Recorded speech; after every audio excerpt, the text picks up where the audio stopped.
Welcome back, everybody. Welcome back. Welcome back to 4K Kings, home of movies, and so much more, live from 4 Peddler's Row, Unit 234. That's right. Famed Peddler's Row. Famed Peddler's Row. Let's. You see it on the news every night. The 4K Kings are from there. There it is. Let's bring it up so that people can see where we're coming live from in that top left-hand corner, right? That kind of dingy-looking stucco. Yeah, Matt, I can hear the sirens in this photo. You hear the sirens in the photo. Oh, man. Welcome, everybody. Thank you for being here. Thank you for always tuning in and joining us, and hopefully enjoying us live. Enjoying, doing word games. That was great. Bars, Matt. We just finished doing a rap video. We did. We're rappers now. And it went really well. This is exactly how people want to start the show on this fine Tuesday at 5 p.m. Eastern time. That's right. Should we tease that segment? We did. We shot a segment on famous actors who turned rappers. Not rappers turned actors. But imagine like if Morgan Freeman one day just, picked up the mic and decided to go. Yeah, just dropping jewels on everybody. Like we talked about those actors. Let us know in the comments if you can think of any. The Tom Hardys. Or did he rap first? He did. He did? Well, not the Tom Hardys. But, thank you. I wanted to give you a round of applause for this stellar intro, as always, where I kind of forget where I'm at as soon as you start to talk. I was looking for an out. I appreciate that applause. Thank you, man. Lindsay, how are you doing in the studio? Lindsay, the producer, with us as well. Hello. How's everyone in the chat doing? Doing great. Everyone's filing in. Oh my gosh, so many people are here tonight. This is awesome. We're fired up. Where's everybody from? Yeah, we got any Croatia tonight? I know you called out Croatia last time. I'm going to Angola this week. How about Estonia? Estonia, good one. You like that? Yes. How many fans from Estonia are out there tonight, Lindsay, the producer? None that I've seen yet, but I do know that we ship to Estonia because I set that up today. Estonia. So if they're here and they're shopping, worldwide shipping to Estonia. Hold on, Lindsay. Let us know. What do we ship? Before we dive into some very exciting news, did want to say thank you again to everybody for joining, for always being here and tuning in and engaging with us and saying hello in the chat. Let us know where you're from tonight. Russ and I, we're here as always every other Tuesday on a wonderful live stream, and we're heading towards 20,000 subscribers. Oh yeah, we just hit 13.8 today. 13.8. I know. I think we're gonna hit 20. Thursday? By Thursday, we should be at 20. Thursday. We're going to get that bump that we need and hit 20 by Thursday. Oh, yeah, I could use a bump right now, too, Matt. You holding? Where's all the yayo? Hey, we need Carlito here for that. I almost slipped up. You almost slipped up.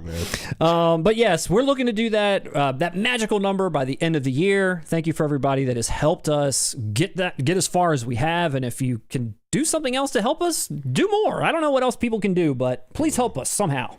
Matt, I feel like you're asking too much. I'm asking a lot. I'm begging now. They should be here to enjoy the live stream, and we don't want to give them any work. We're trying to put them to work. No. Coming up tonight, we're going to be talking about Arrow's October slate, a banger slate from Arrow. Say the least. 4K Steelbooks, some WB teasers. We're going to go over to Australia with Imprint and Umbrella. How much do plane tickets cost for that? And so much more. Yeah. But the hottest news of the night is not even physical media related. What's the hottest news of the night, Matt? Are things about to get strange? Things are about to get strange. No, we have officially launched our merch store. We teased it last stream. We've been teasing it in our community page. We've had some stuff up on Instagram. If you had put your email address in last week or all the way up until basically yesterday, you had early access to check it out, but now it is live to everyone worldwide. That's right. And head over to 4kkings.com if you have not done so already. And I did want to just, before we jump into the news, because it is such an amazing event, I wanted to share it with the people. We'll kind of go through it. Don't leave the stream, of course. Just open a new tab. Just open a new tab, please. But I did want to share it with everybody so we could take a look at it together. This is the website that has been long in the making, many years in the making, to be honest, not just coming up with designs and ideas, but actually the creation of this website. Yeah, we were prepping this before Al Gore invented the internet. And now it is finally here, and it is here for everyone's enjoyment and everyone's pleasure. So just to kind of give a couple of notes about it in case anybody had any questions, it is, as you can tell, a kind of combination of our personal branded stuff as well as physical media inspired merchandise, things that we are taking little riffs on and things that we are putting out there that really celebrate physical media as a whole. That's right. This is for collectors by collectors. Exactly. And the website itself is very easy to navigate. You can, check different product types as you go in and you want to check out this shirt as an example. You can pick there's plenty of different colors, not just the ones that you see there. All the different sizes, etc., are all there. And like we've kind of talked about this before, as people have seen over the years, we've worn many designs that you might see on this website because we've been testing a lot of stuff for a very long time. Different brands of people that sell different blanks. We've been, getting things shipped from different companies just to kind of see how are things arriving. We actually have tested some stuff overseas as well with some of the folks that we know, just to kind of, again, see how things are going to arrive. We really want to make sure the quality is there for everybody. I mentioned that before on one of our recent streams. We're not going to peddle you guys bullshit. I mean, we did. We're fans of you. We are. We're not gonna skimp you out. We're not gonna fuck you over. Absolutely not. I love your choice of words, Russ. We're certainly not going to do that. I was born for advertising. We're not going to fuck you over. That's the saying. I know. Can we put that on the website in quotes? We're not going to fuck you over. Yeah. We might be peddlers, we're peddlers, but it's a new day, guys. This is 2025. I mean, come on. The old ways don't work anymore. You got to go directly to the consumer and punch them in the face. Absolutely. So a lot of really great designs on here. All are, in-house designs. These are all created by the wonderful Lindsay, the producer. And over time, these will probably, the site will evolve, the designs will evolve. We're going to try to keep this fresh. This isn't just going to stay stagnant. But some of the best hits will stay. Maybe some things will rotate out. Maybe some different items will come on. Maybe some limited stuff. We'll see. But if you've been with us for a long time or you're just kind of new to the channel, we do put a lot of value into the quality of what we do, not just this, but our show as well. If you aren't familiar with that, go to our YouTube channel now and hit by oldest, and you'll see what we once used to do and how we used to look, which is always...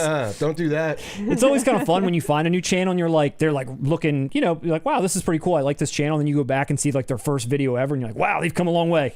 Well, the problem with doing that, from my point of view, I was like just a little too outgoing in the original episodes. I don't think people are ready for that. I was talking over you constantly, all smiles. I mean, it was a bit much. It was before you got cataracts and had to wear sunglasses constantly. Exactly. And then we found the balance between selling out and, selling out. And selling out.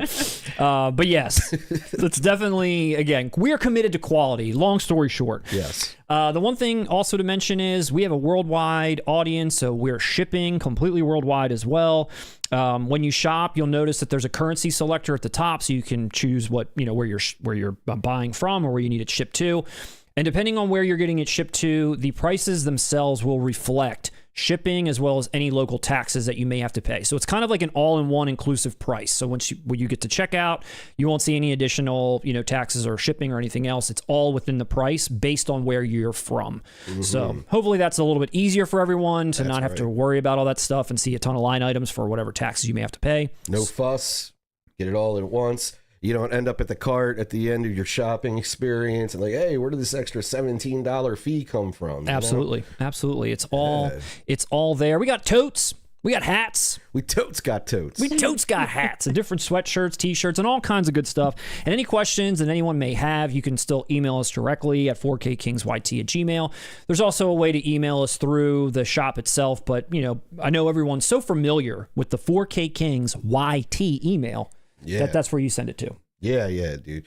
That thing blows up daily. Sometimes I turn off my phone because I'm tired of all the notifications. Any questions, any problems, please hit us up there as well as just to say hi. That's our general email. That's right. If you have any questions,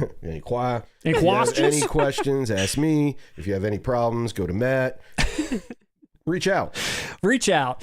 And outside of any questions people may also have, I just wanted to give one last shout out and one humongous thank you to Lindsay, the producer, who is the basically proprietor of everything we're looking at here, has spent countless hours. I lost track of time watching, her put this together, all the time spent trying to figure out local, different, markets and taxes and all that kind of stuff, the designs themselves, the design of the website itself.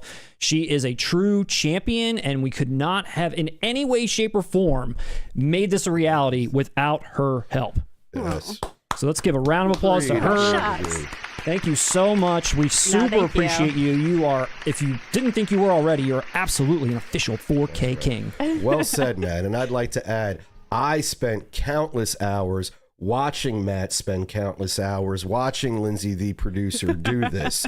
So I'm part of the work as well. And I would like to give myself a round of applause, Matt. Thank you, Russ. You did a good job. You did a great job. You did a great job. And you look great in your 4K King sweatshirt there, That's Russ. right. I'm a model. You look great. I do add something to this endeavor. I look, I'm right here. I look fresh. Yeah. Fresh to death. And if you're out there and you happen to purchase something, send us a photo of you in your Please, 4K Kings gear. See. And can I just say thank you to everyone that shopped already? Like, I can't even tell you how exciting it is to actually see that you all are, gravitating towards this stuff. And it's just been such an honor to make this. And I can't wait to do so much more. So thanks for everyone supporting. And you didn't mention, Matt, that this just keeps going to the channel. Oh yeah, that was in my mind. Thank you for thank you for reminding me that. That was actually the last thing I wanted to say. Every purchase that anyone makes directly supports the channel. Nobody here is cutting paychecks and living like fat cats. We're not well, once maybe we make $1 million off this site, maybe then we'll finally be able to get Lindsay a camera and Russ can get his eyes fixed. But until then, every dollar that is ever spent goes directly into the channel to continue to make it something better for everybody. This is just an extension of what we're doing. There's a lot of plans that we have in the future that, cash flow is a little light, but hopefully this will help bring some things in, such as doing some live interviews with other creators, other people that are in this space that we would really love to talk to, but we need to kind of figure out how to do all those things. New upgraded set, upgraded this and that. It's all for us, and anything you do to purchase something through this website goes directly to supporting the channel, and we thank you for that. Yes. I'm also looking to line my pockets. So I've been speaking to my attorney, Matt, and we're going to renegotiate my contract under 4K Kings. I did not agree to any of what was just said. I agree in theory, but I'm out for myself. They want the money. I am Stephen Baldwin in the flesh, my friend. In the flesh. So that'll be enough of the shameless plug. Please be ready. We're going to shamelessly plug this pretty often in the top of streams, bottom of streams, maybe in every video you watch. It's also hopefully, I believe already, but if not, it will be soon connected directly to the channel itself. So if you don't visit this website, you can see all the stuff, all the options as you're watching certain videos and things. So please, again, take a look, enjoy. It's for you. Thank you so much. We all really appreciate it. That's right. Now, all right, Billy Mays, we're done with the infomercial. What's on the agenda? Let's get into the news, Russ. Let's get into the news. What are we here for? Well, we're here to get rich, as I said. So, guys, totally listen to what we just said. But come on, let's have fun. Last week, if you didn't already check out our Lethal Weapon review, which I thought was pretty solid. I loved it. Thought it was great. I thought it was great. Good job. I'll tell you what, the corporate slime bags at WB refused to let us upload this over and over and over again for some of the copyright we were apparently stealing. Come on, dude. Dude, we're using, your property. What is the problem? I mean, you filmed this, you own it, whatever, guys. So it took us a couple of times to get that review up, but it finally got up in all of its glory, and we hope that you appreciate that. So thank you for checking that out. I love that they did clear Mel Gibson with the gun in his face. They finally did let us have that. Wait, that was the issue? There was 100 issues that we had to figure out, and anytime that there was a still that used to be a clip, they were allowing stills, but I was able to get Mel Gibson with the gun in his mouth once. You should have messaged Warner Brothers and said, thanks a lot. Now I feel like Riggs. Send him a picture with I have a gun in my mouth. Yeah, will this pass the copyright test? We also, coming up soon, we have a lot of shorts to share with the people. A lot of great shorts. Wait. I'm wearing I was shorts. about to say, we're selling shorts on the website? Yeah, not yet, but 4K maybe. King shorts? Maybe. That'd be kind of cool. Oh, dude, imagine the crossover appeal we can do with that. Like, it's literal. We have shorts on the YouTube channel. You wear shorts. Great tie-in. Love that. You take a lot of shorts when you admit you've never seen a movie. A lot of those.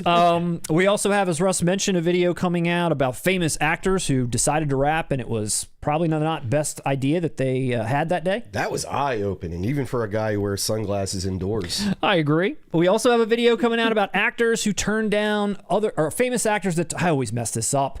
You don't even know what the video is. Oh God, actor. And I even have it written down. Actors who turned down famous roles. We have that coming out as well, and I feel like I still said it wrong. It's a tongue twister, man. It's a tongue twister. Okay, but it's good. It's a good one. You stuck to the script. You did. Thank you. Also, one other thing to mention before we dive in is normally we stream every 2 weeks. So typically we would be on the schedule to be back on 8/19, but we're actually going to miss a week and we're going to be back on 8/26. Hopefully will have a fresh video to drop in our place, but we will be missing a stream and it'll be in 3 weeks instead of 2. That's right. Thanks to all the money we've made off the website, I am going on a cruise. So we're going to have to skip. Sorry, guys. We're going to have to skip another live stream. Dude, I'm living baller life. I've moved up a couple levels, Matt. I'm on a whole new plateau.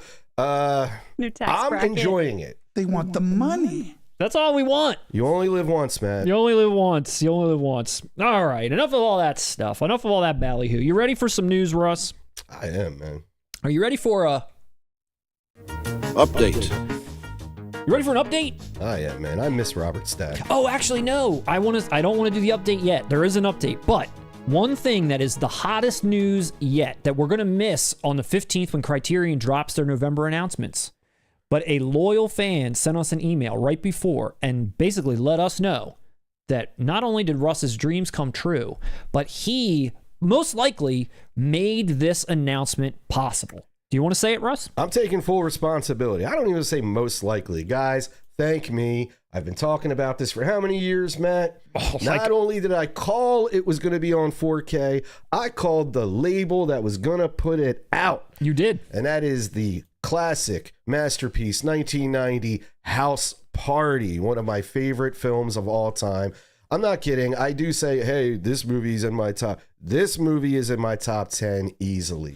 It's a perfect film. And this is a mock-up that we did a long time ago when we were doing a video about the titles we wanted released. Maybe this is what it will look like. Oh, yeah. But the person that sent it to us in an email linked it to a YouTube video of Kid M Play doing an interview like a last week or something, saying that they were contacted. Well, it's funny. Kid M Play have a podcast now. Okay. It's called Funhouse, and it must be doing pretty well. I actually heard an advertisement for it. God, I was in a car and the radio was on. Nice. I know, this is, like, what are we in the 80s? But yeah, dude, I actually heard an ad for their podcast, which I thought was strange. I thought, like, I've never heard ads for podcasts, but Kid and Play got one. Yeah. I was happy, but it was just sort of. Yeah. So I guess, yeah, man, maybe they're hitting that phase in a career where there's going to be a lot of revisionist appreciation. And I said revisionist. They were always appreciated. Always. Revisionist love. Where people are kind of, when gangster rap came in and it kind of pushed that fun element, what they were, to the side. I think people are taking a look back and realizing how wholesome, how great it was, how fun it was, how positive it was. And this movie is included in all of that. And it's brilliant. Robin Harris is one of the greatest comedians of all time. Dude, I could go on, but I'll save it. For when we talk the news, I called it. I'm happy. Since I was 8 years old, this is one of my favorite movies. Matt, let's just do it right now. It's the PLAY, just here to say hi, asking you, may I tell you about the day I picked up a microphone, a pad, and a pen. The legend of the champ begins. The party, you know what I'm doing, right? It's the battle scene in this.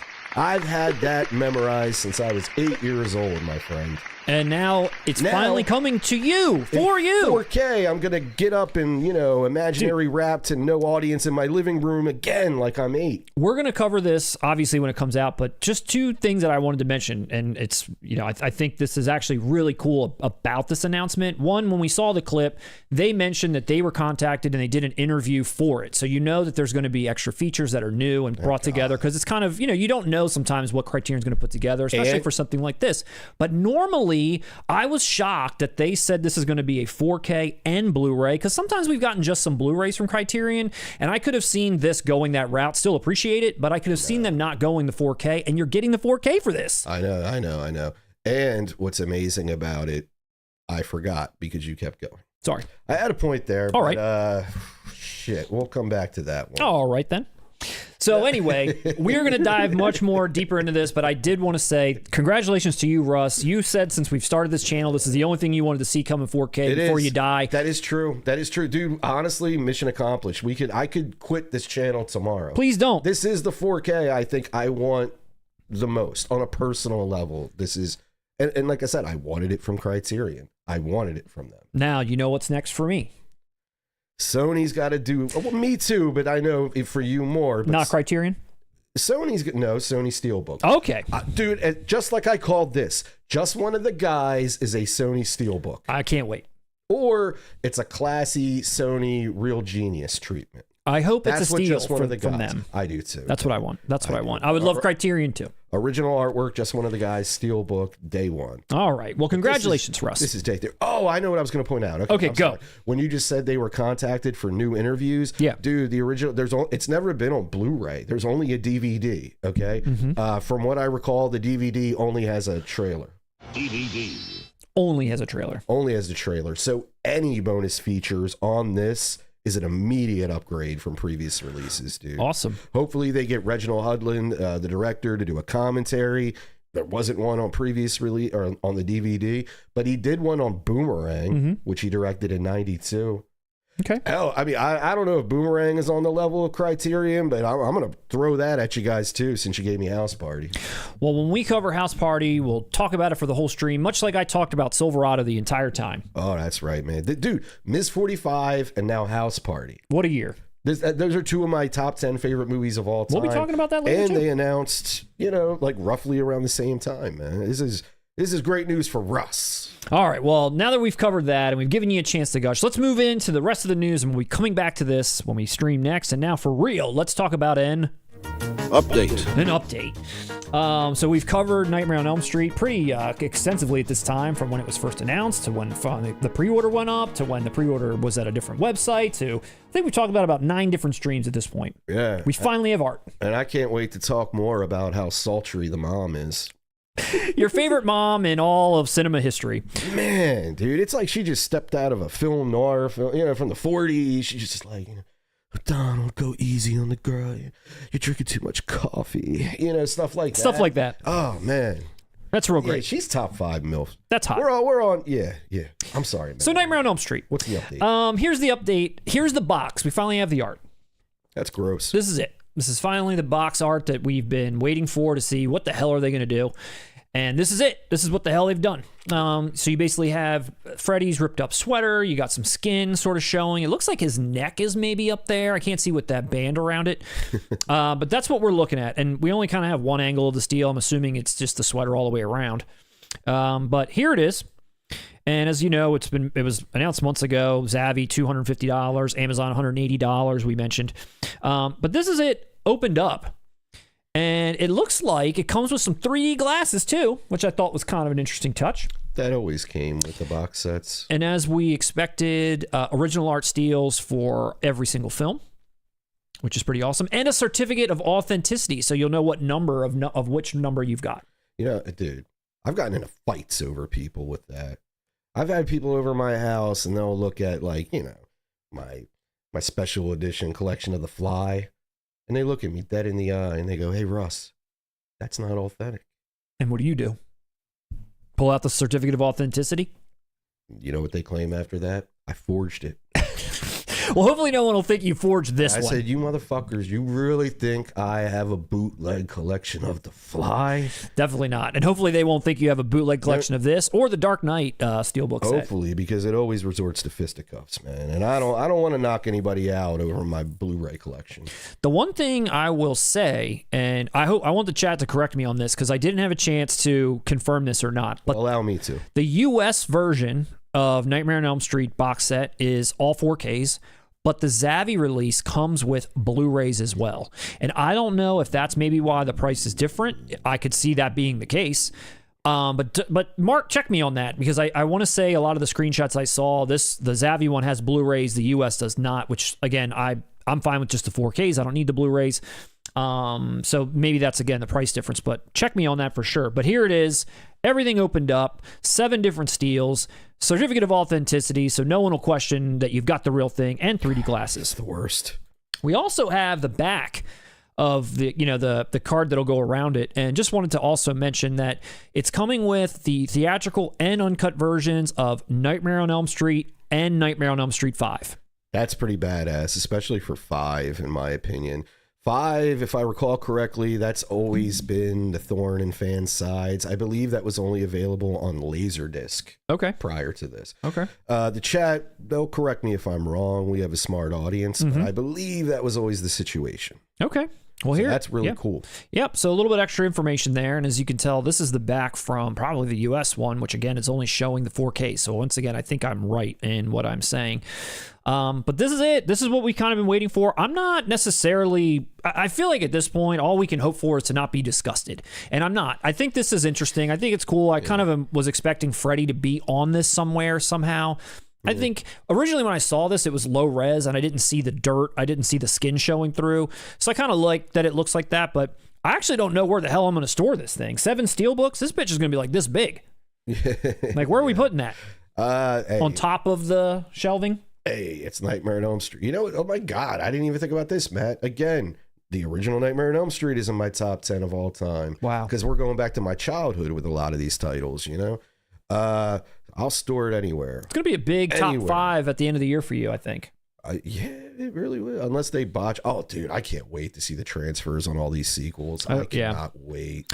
For people that don't want to pay Steelbook prices, for people that don't know what to do with a Steelbook case that's this big, they do have a regular available. Well, let's comment on the artwork as well. We kind of glossed over the individual steel artwork. Oh, yeah, okay. I think fans will notice, if you've ever owned the DVD box set in North America, these are the same images, only on those DVDs, they had a sort of black frame around them. They were very small with the title under them.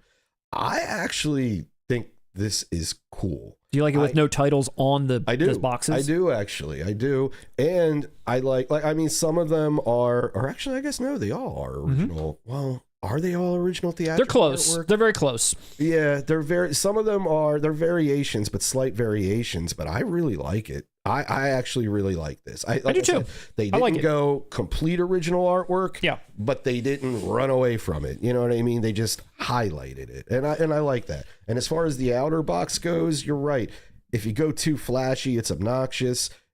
That represents Freddy. It does. And you got to think, most people, we're going to display it the other way with the title showing anyway. Yeah. So I like it, man. Lindsay, what's the chat saying about this box set? Are they excited about this art? Yeah, Captain Horror just said that they're very excited about how it looks. They can't wait to get it.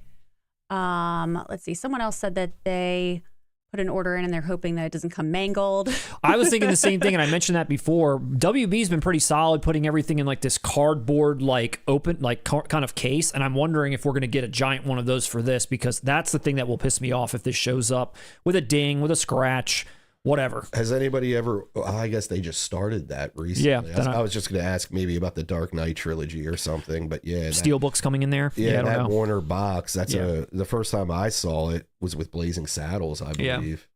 Here's the regular.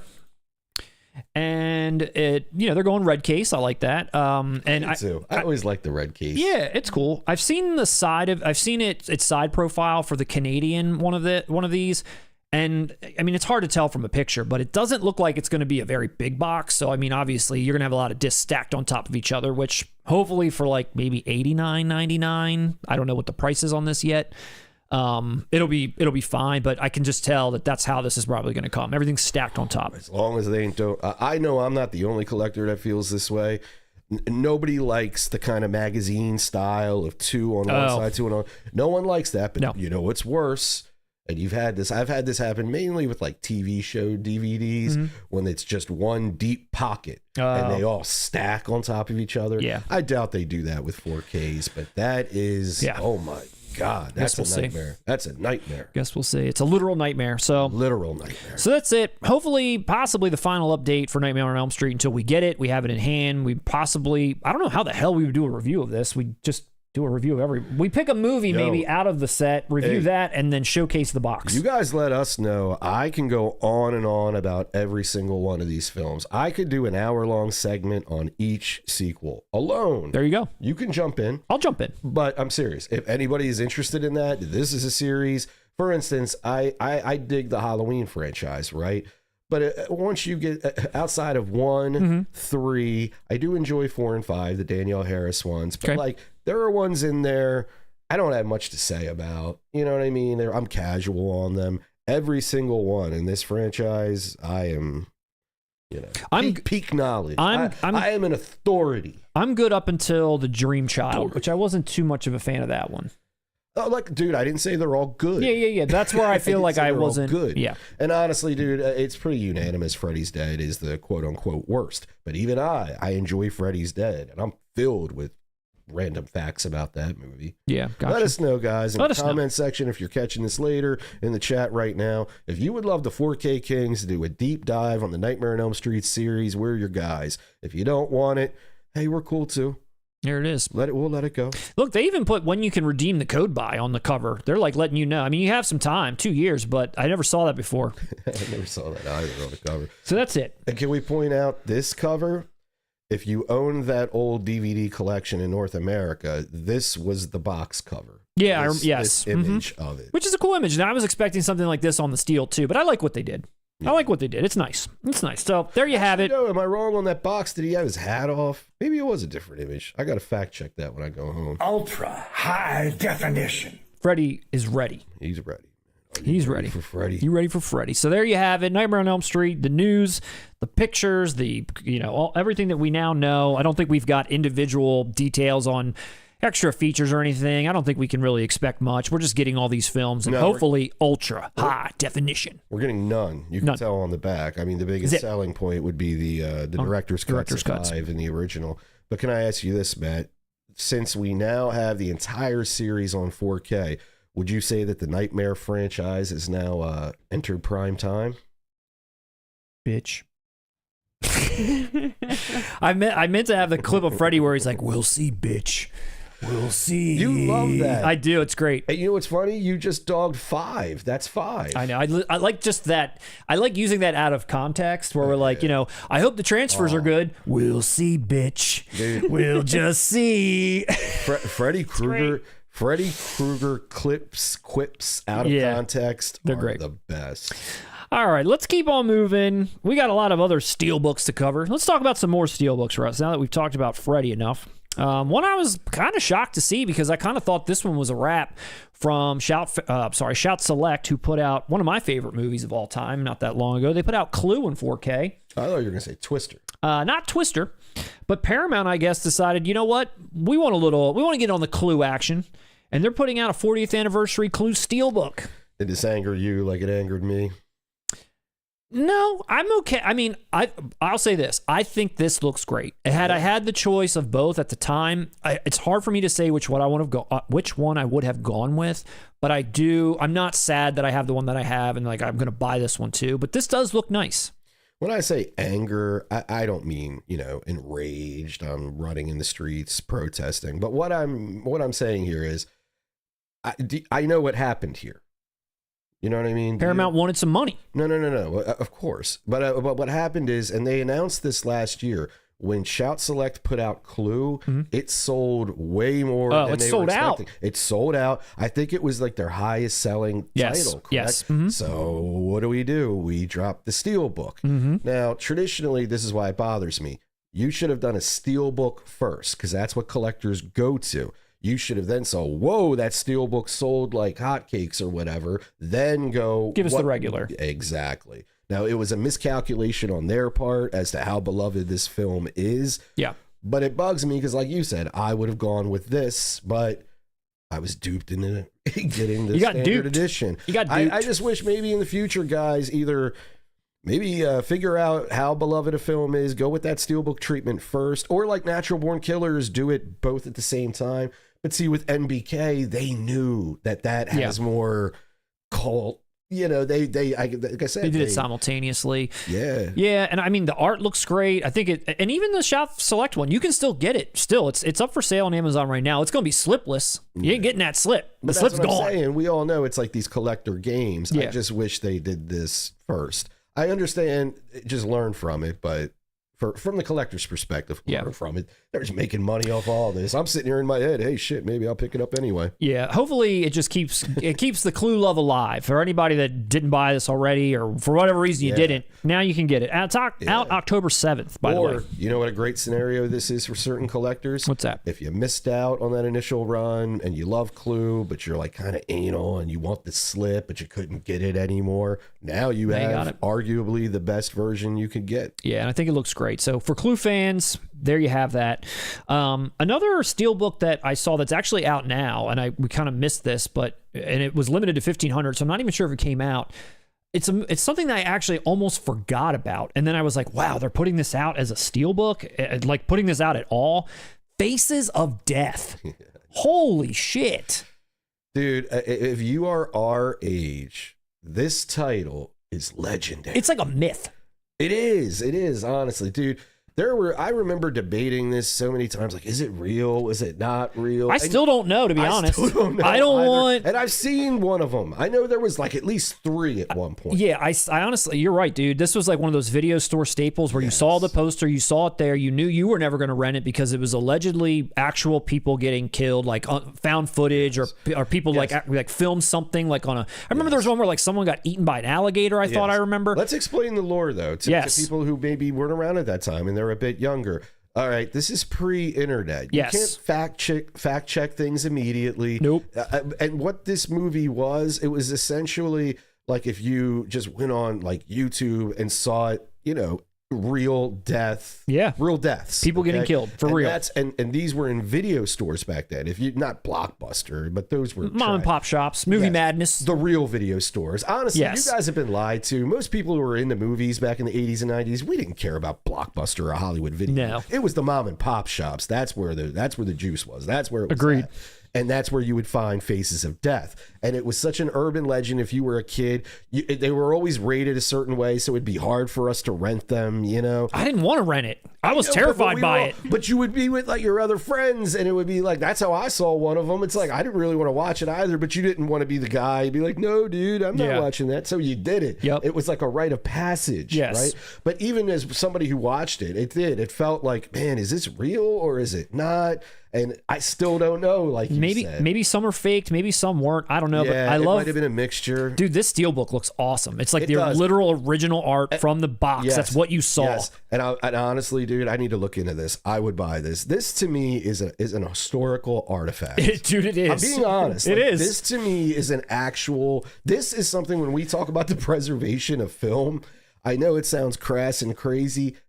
I want to preserve this. If you were around at that time, legendary. Yes. The word of mouth of this was legendary. It really was. And it was, like you said, like something that I never even got near to. I didn't know anyone that had it. I just knew of it. And so you never saw any of it? Never. Okay, so I did. All right. And I don't know which one, because I remember there was like 3 at one point. Yeah. Okay.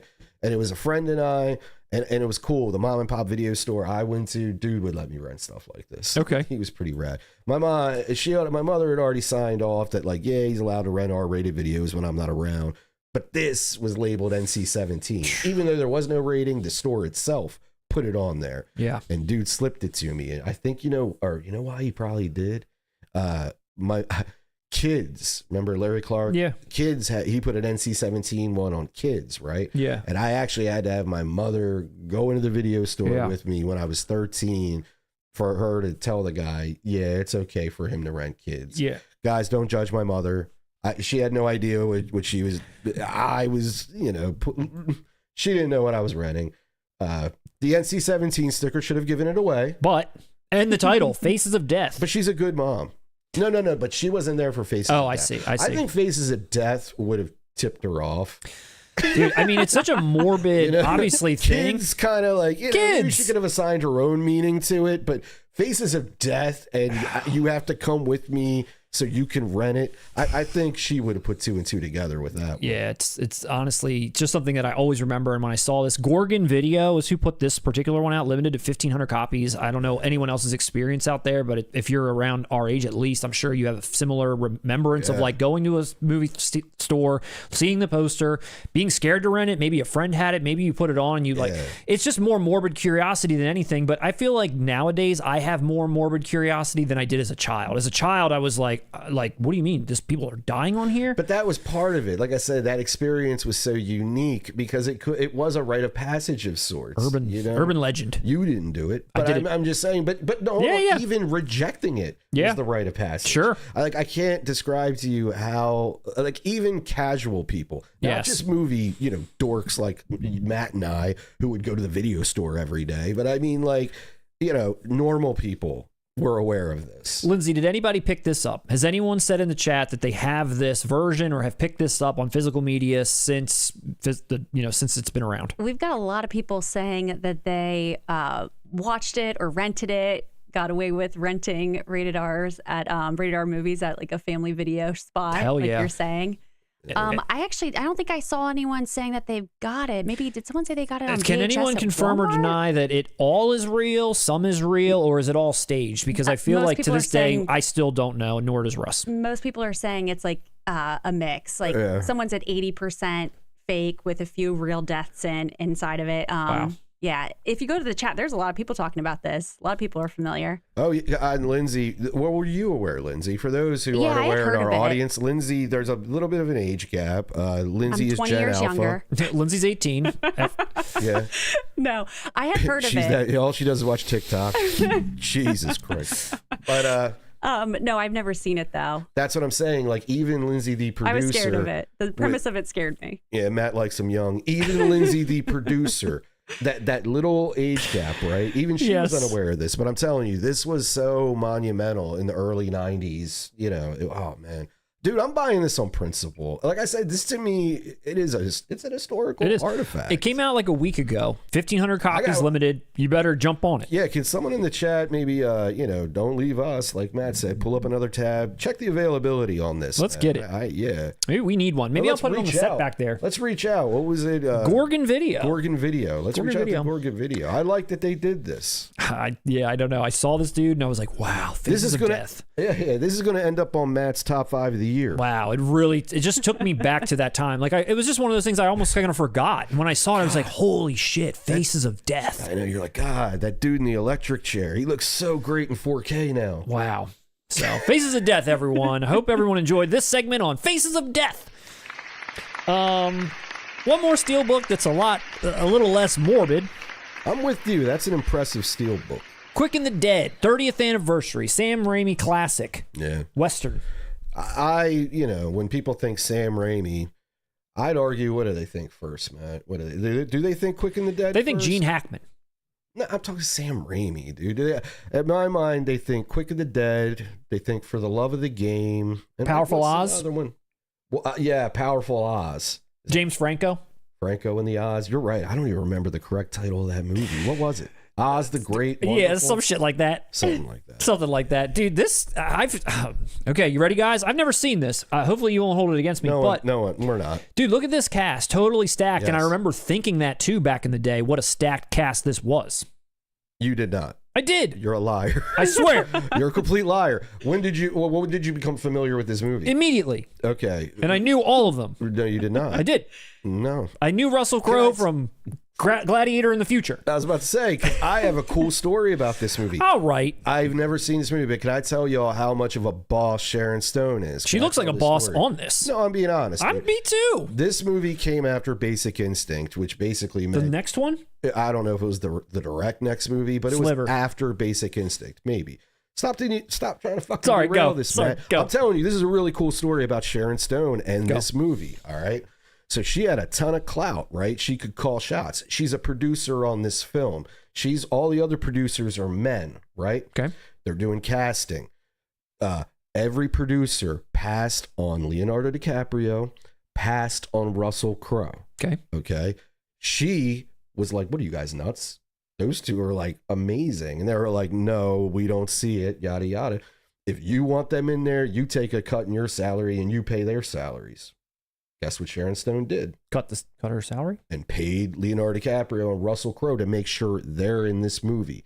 To this day, Leonardo DiCaprio refers to her as his godmother. Wow. Aw. I'm serious. Like, he Chills. thanked her years later, and like he told that story, and he was saying like that was really cool. Like, this woman went out on a limb, saw something in us, and guys, wow, did she see something? Mm-hmm. I mean, maybe in Australia, Russell Crowe was known, but to American audiences, we didn't know who he was. And when did this come out? 93? Yeah. Even Leo, dude, and to American audiences in 93, Leo is just the homeless kid on Growing Pains. So after she stuck her neck out, how did the movie turn out? Not too well, but I'm just saying that's pretty cool that she did. Absolutely. That, you know what I mean? I agree with you. And honestly, when I say not too well, I don't know what the budget was on this, but I'm sure back in Critically, those days, audience-wise? from what I remember, it was always mixed. But I think this was the kind of movie, maybe it was a sleeper hit of enough to actually recoup its budget. You're right. It didn't, take off. Well, we're celebrating its 30th anniversary here on the Steelbook. This is Sony, by the way. I'm a blind buy it. I've always wanted to see it. Sony. Like you said, that cast is incredible. Like Future and at the time with Hackman and her. Yeah. I'm a huge Sharon Stone fan. She doesn't get her due. She is one of those, and I don't want to get, but she is the type of person, she's so beautiful. People underestimate her and her intelligence. Mm-hmm. I'm sorry. And if you need any evidence of what I'm talking about, I have one word: casino. She's awesome in that. She is. She damn near steals the movie, and she's jumping into, I mean, come on, let's keep it a buck. She's basically jumping into Goodfellas. Yeah. And you stole the movie? Mm-hmm. You were I mean, dude, she's it. Yeah, I give her a ton of props. I agree. I'm doing good today, Matt. I'm in a mood to talk movies. I hope so, because that's why we're here. And you're doing great. You think they did this because of Hackman's passing? I think they did this because Sony is on a roll, and if you love Westerns, don't forget to check out Sony's edition of Silverado. My role has ended. I'm no longer interested in talking movies. It's over. Can I tell you what's really funny, though? On your quest to annoy me with this, you have never pointed out, I love Rosanna Arquette. You've never pointed out she's in this. Bro, to me. I said I'm every looking at this literal cast member besides last her. episode. Last episode, I literally named everyone up there, and you never once were like, oh, Rosanna Arquette, I love her. You just wanted to shit on this movie. No, you skipped her. Never skipped I'm her. pretty sure we're going to rewatch Never. it. We're going to rewatch it. You said Kevin Kline. You said Scott Glenn. Dude, there's He's the best. literally Scott 9 Glenn. people on this cover. Hold on. Since you're doing it, since we're gonna make Silverado a thing on this channel, Yes. I'm gonna do it for you, Matt. Thank you. Kevin Kline, man, I understand he's talented. Fish Called Wanda, incredible. Silverado, incredible. I can't forgive him for kidnapping Phoebe Cates. All right, We miss Phoebe. Scott Glenn, badass. I can't say nothing negative about Scott. He looks like my Uncle Wayne. Rest in peace. Rosanna Arquette, I love her. She's, as you would say, Matt, in my eyes, cutie patootie. Cutie patootie. John Cleese, legend. Costner, I dislike. It's his first performance. Awesome. No, it's not. It was. This is his first movie. His first performance. Even more of a reason not to watch it. Love it. Brian Dennehy. Love him. Love him. He's the poor man's Charles Durning. Danny Glover. Great. Yes. Danny Glover and Scott Glenn are the two on here that solid acting. Not that John Cleese is in, but he's more comedic. Okay. You know? Okay. Goldblum, great, but this is so early on. I doubt he has a large role. Many of these people have small roles. Even Linda Hunt, Rosanna Arquette. Yes. A lot of them are in the movie for not a lot. These 4 are in it the most. Who are the 4? The 4 on the cover. So are they Scott Glenn? Dude, this is like an artist rendering, and I'm not familiar with this movie. The black gentleman on the left is Danny Glover. Danny Glover. Then you've got Kevin Kline. You've got Scott Glenn, and you've got Costner. So yeah, 2 out of those 4 kick ass. The other 2 are ass. This whole movie kicks ass. Silverado coming soon. But also from Sony, The Quick and the Dead. And guys, if you're new to the channel, I'm roasting Matt. I don't hate Silverado like that, but I know he's never seen it. But Matt loves Silverado to an absurd level of, probably needs to be institutionalized. That kind of, like, nobody should love the movie on the level Matt does. But Hey, man. Russ, Modern Siskel and you tried to sell The Quick and the Dead based on a cool Sharon Stone story that no one's ever... You haven't even seen this movie. I'm bringing up Silverado, which has legit the dream cast, and you're like, oh, well... Listen, 2 points here. One, Quick and the Dead is news recovering today, so it's relevant. This is part 4 of your Silverado tirade. This will be relevant until it comes out and we review it and it gets in my top 5 of the year. May I continue? My second point... I told nobody to buy Quick and the Dead because of that story. I was just admiring Sharon Stone. And right, you should. She's the biggest head on here. If someone hears that story and like, wow, she's a boss, maybe I should check this movie out. I'm in that same camp. I've always wanted to see it because I don't know if I'm blind buying it. I'm bringing up. I'm moving. Lindsay's in there laughing. I don't know if she's laughing at us or people that are making fun of us. Who knows? Making me laugh. A Steelbook that should have been covered last time, but we didn't and got blasted for it several times. So now I'm going to write that wrong. Is Night of the Living Dead in a Steelbook? Look, they put Zelda on the back cover from Pet Sematary. Not the original Night of the Living Dead, obviously, but it is in its 35th anniversary. And interestingly enough, I like how they put it's like the card that is upside down. It's not on the top. I guess because it would cover the title, maybe. I don't know. Have you seen those on the bottom before? That is interesting. The J card is usually upside down. I mean, for them to do that, they'd have to alter that original artwork. That's true. That's pretty cool. They're clearly thinking about putting original artwork on and altering the packaging itself. So I wanted to throw that out there because This is a good movie. It is. We missed it. It is. And Matt, have you seen this one? I've seen the original. So you've seen the original? I have not seen this one. It's honestly pretty faithful to the original, clearly updated. Tom Savini directs it. You're a fan of Savini, absolutely. Right? Yeah. And he's involved with I forget, was it Dawn or Day? I always confuse those. Sex Machine. Yeah.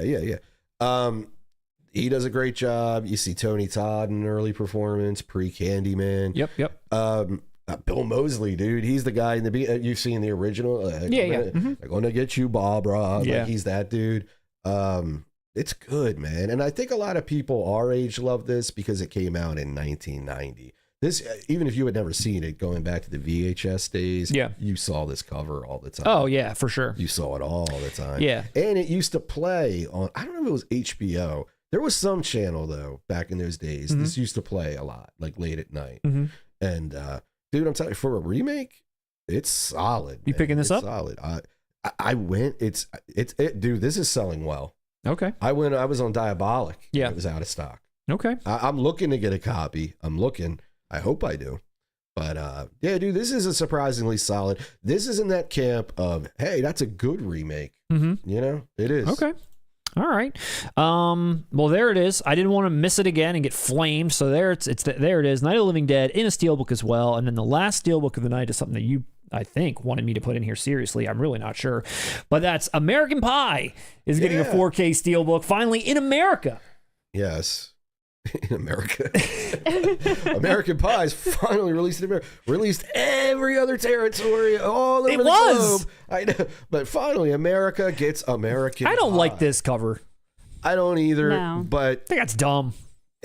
That's dumb. Can I say something? I feel bad for Jason Biggs. Can I say something? I picked up the 88 Films version, right? Yeah, sure. I wasn't too happy with that release, man. I'm going to be honest. What's wrong with it? I didn't really like the slip.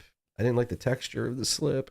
Is it hard or soft? A hard box? It's a weird, it kind of felt like I could have printed it myself. I don't know how to describe that. Yeah. And I hate that because 88 Films has done great stuff that I do own, but their American Pie one, I wasn't impressed with the overall package. And I say that I was on the fence about buying it in the first place because, as you pointed out, dude, this is getting released in every other country besides our own country where it takes place. And so I picked it up. Had I known this was coming, I would have just held out. Well, there it is. It's finally here. And why are you saying it like that? What, you hate this movie, Matt? I don't. But did you ever see this movie, Matt? I don't think he did. Lindsay's asking the hard questions. I don't know. She's in there motioning to me for something, and now I think it was just to roast me. I don't even know now. She was motioning in you to ask you, have you ever seen American Pie, Matt? I've seen parts of it. You know what a funny story about this is? When I forget how old were we when this was in the theater? We were literally the same age as the characters. This movie takes place, dude. This came out, I think, in '99. We were seniors in high school. So I was 17. I was 17. They're 17. Many friends of mine were going to see this in the theater. I was unable to go the time that I went to go because they were carding to get in.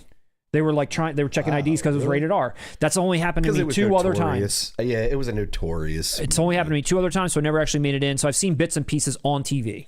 Well, can I say 2 things to that? One, the only time when I was 12 and I was going to see Natural Born Killers with my mom in the theater, the main theater chain around us, they wouldn't let any minor in, even if you had a parent. And they had signs up for it, which is technically illegal. You can't, the MPAA does that. You can't just like bar service. Like rated R means you can come in if you're accompanied by a parent. Yeah. But this theater chain took it upon themselves because they had a thing about Natural Born Killers. They were like, even with a parent. Like my mom and I went there and they were like, nope. So we had to go to a different theater. I don't know. After bringing up my mom renting me kids and then taking me to see taking me like on a quest to It's a family show. I see Natural Born Killers And Faces of Death. It explains why I'm on a channel like this. I was just thinking we really need to have your mom as a special guest. And let me tell you, hold on. She didn't watch Kids because I rented that, and she would have hated it. She hated Natural Born Killers. She was so mad. She took me to see that. But going back to all this, I didn't see American Pie in the theater. But, you know, and I wasn't that interested in it. You know how I was when I was 17. Was I the kind of guy who seemed like I'd want to watch this when I was 17? Maybe not. No. Well, yeah, a little. You knew me better. Yeah, maybe not. I wasn't going out of my way to watch what this was.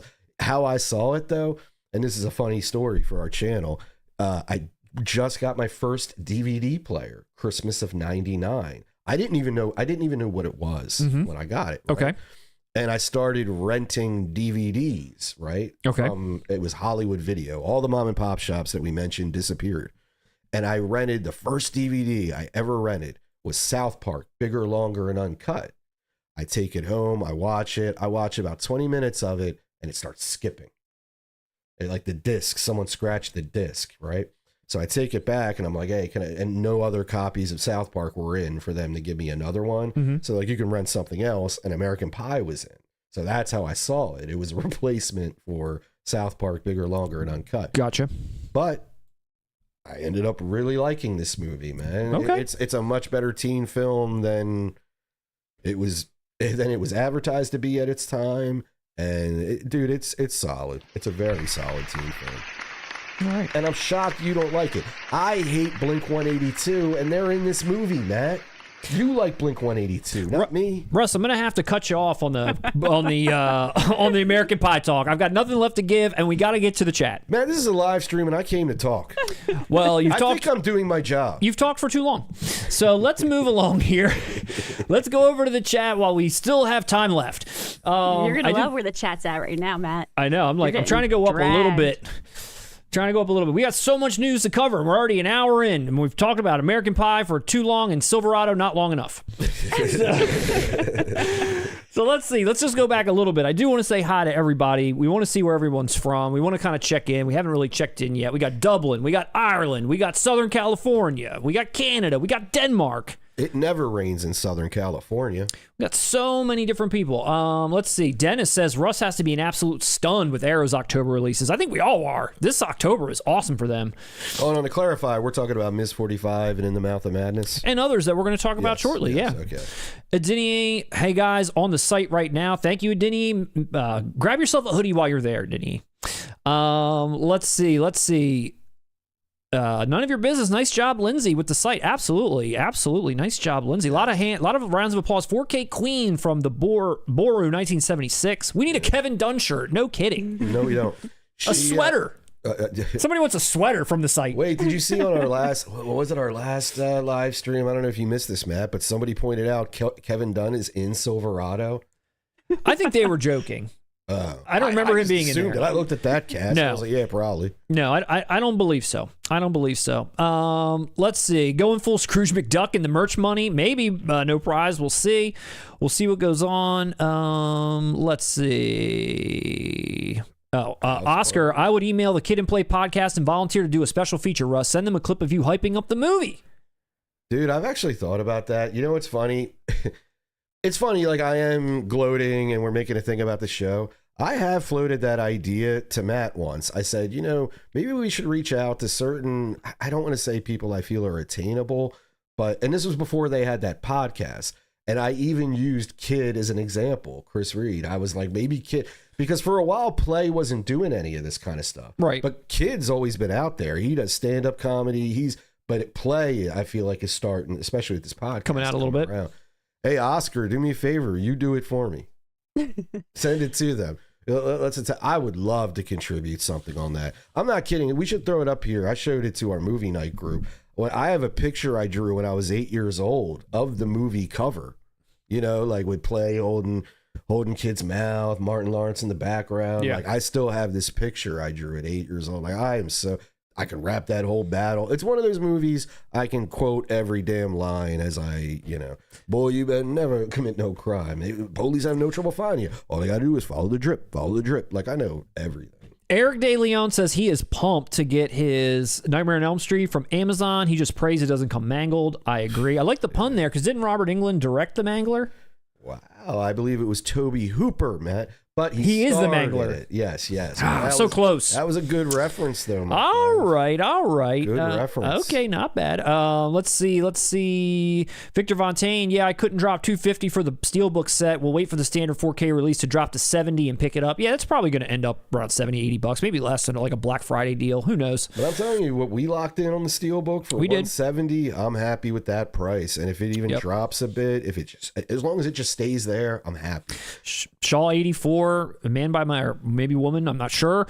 By my own heart here, exactly. As a collector myself, I don't like having huge clunky sets on my movie shelf. I prefer to have my movies individually on display, nicely matching. I could see, like that's the thing. It's like, it's not the way my thing is set up. I'm not going to be able to display it. It's going to have to go on the top. Maybe it'll go on the set. We'll see what happens. Let's see what's cool with me about this. I am like Shaw. You're the box set guy. I am. But with this one, this is a box set that's just so personal to me from childhood. So if this is on display, it kind of fits who I am as well. Yeah. So it doesn't bother me, Olivier Savard got the Sean Connery James Bond Steelbook set in the same library case, and it came in its own snug WB box. Superb. All right. That's what we want to hear. Confirmation. All these will arrive safe. Yes, that's what we want to hear. Hopefully we'll get release of Freddy vs. Jason this year, too, from Dennis. I think so many people are rumoring that Arrow's going to do that. I'm rumoring that. You rumored it. You did? Why are they not? They own the new line like they did Jason X. They're going to, I promise you, Arrow, dude, I called House Party, did I not? You sure did. Did I not? I probably even said Ms. 45's Arrow at one point. You may have. I probably did, you to may be have. honest. I'm calling it right now, dude. If they didn't do Jason X, I would have doubts. They did Jason X.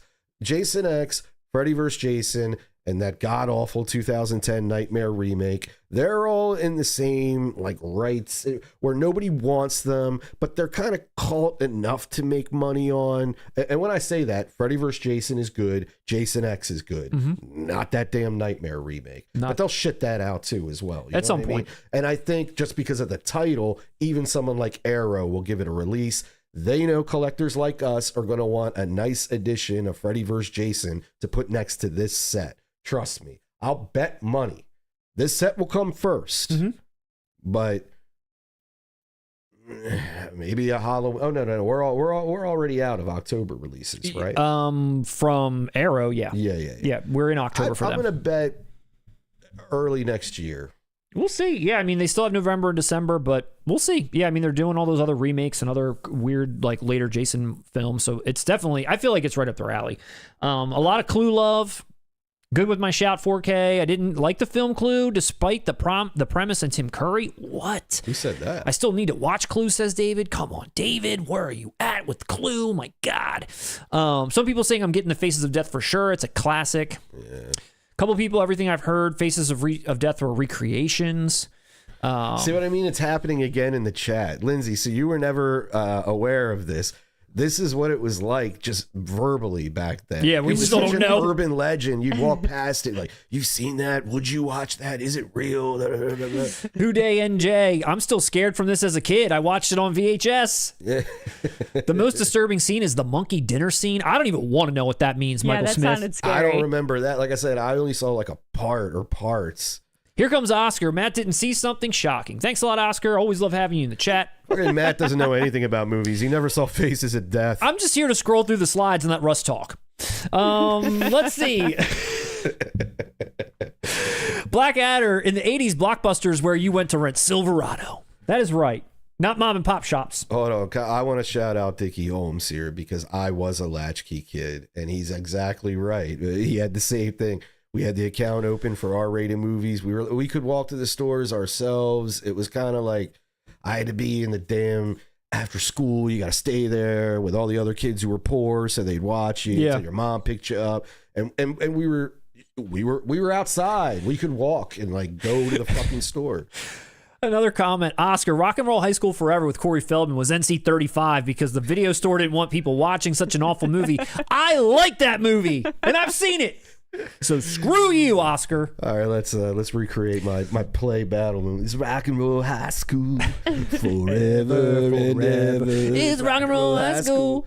But that movie is terrible. I liked it. I love the original Ramones one. I love that it had Mary Warrenov in it, though. I love that. Michael Smith, Matt's on the Epstein list. Don't tell anyone, Michael. What? That's when let's you said see. I was 18. I just want to keep for on. clarification. Oh, because I like him 18. I like him young. When I saw Lindsay, I said, What's in the fucking box? What? Excuse me? "Heyo." Let's Maybe see. you are on that Epstein list. Let's see. uncomfortable. Moving right along. I heard Sharon Stone is great in this, says Captain Horror. Russ, no. Oscar, it's Russ not is going Silverado. If it's not Silverado, Matt isn't about that life. Let's see. That is true. Matt's just always praying a movie like Silverado is on the docket for the day so he has something to talk about. I know. Matt, once in I a came in lifetime. strong with that house party news. you did. Thank you to our who sent us that email. I'm gonna have to look. I forget. I got to give them a shout out. Let me see. Let me just bring that up really quick. And I see Dan Joker says if you like Taxi Driver, then Miss 45 is similar. We're about to talk about that next. So if you want to hang in there while I dig through an email, let's see. Alfred Moore. Thank you, Alfred. Alfred Moore. If you're out there right now, thank you so much for giving us that news. Really, he's like some kind of Alfred Einstein. Chat, we love you. Thank you for all the kind words. But let's move on to. That was a Kingpin joke in case anybody. I missed that one. I know. You ever seen Kingpin, man? Let's move on to Arrow. So we can talk about Arrow's banger of an October slate. Russ, we're going to start off, first of all, just by saying that August 11th is the Arrow video sale in Barnes & Noble. They're half off, just like Criterion. So August 11th, I'm assuming it runs for a month, just like Criterion does. My local Barnes & Noble, I already shared the horror story of my Criterion event, but I don't even remember going there and seeing a lot of Arrow stuff. So this might be a website venture for me only. I don't know. But the first title on the list, Russ, I wasn't going to slow roll it to the end. I wanted you to just get it out of your system so we could talk about Miss 45, coming out October 28th, 4K Ultra HD and Blu-ray in the US, in the UK. One of your favorite films, previously released on Blu-ray from Draft House Films. Arrow is bringing an excellent package to this release, which I bought just for you. So that we could. I don't have to purchase it then? You bought it for me? So that I could watch and we could review. And I still have to buy it myself. you're going to still have to buy this one. I thought it was a gift. I will say I'm only familiar with this movie because of how much you and I have talked about it and how much you've mentioned it to me. And I've seen, Bad Lieutenant since, and you've recommended other Abel Ferrara films. You're like, watch King of New York next and this. But that's the only one I've seen. So now I'm going right into this. I will say right off the bat that I think this art is awesome. This original art. I know the original poster art, which they have on the box here, which that's actually the Blu-ray. Excuse me. However, that's the art I'm most familiar with. But I love her in this nun outfit kissing the bullet. I think that's cool. As a fan, what do you think? I think it's great. But let me tell you something. The original art, that's like, there's nothing like that in the movie at all.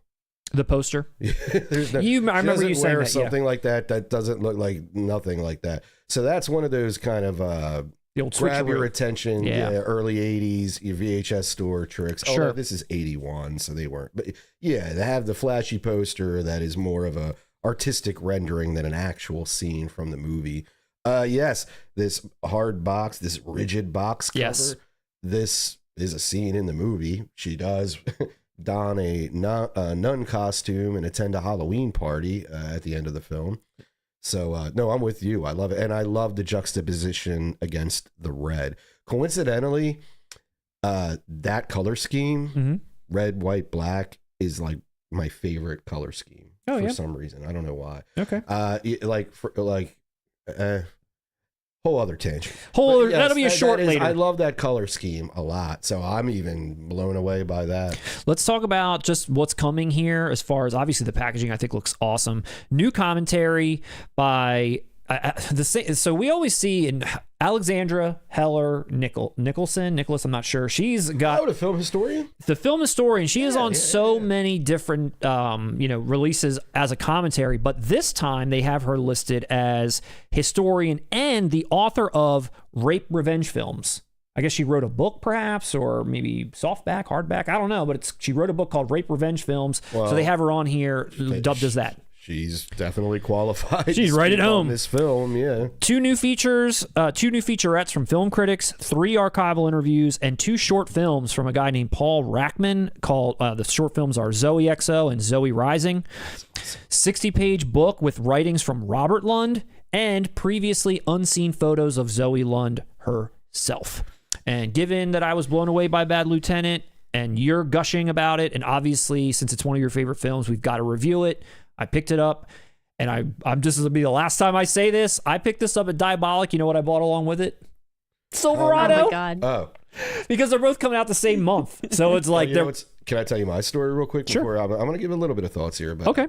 I did the same thing. I usually, when I go Diabolic, I only buy one thing at a time because I don't want it held up. Yeah, sure. But In the Mouth of Madness comes out the same day. So I'm like, yep, I got them too. Yep, yeah. And Thief from Arrow I picked up too.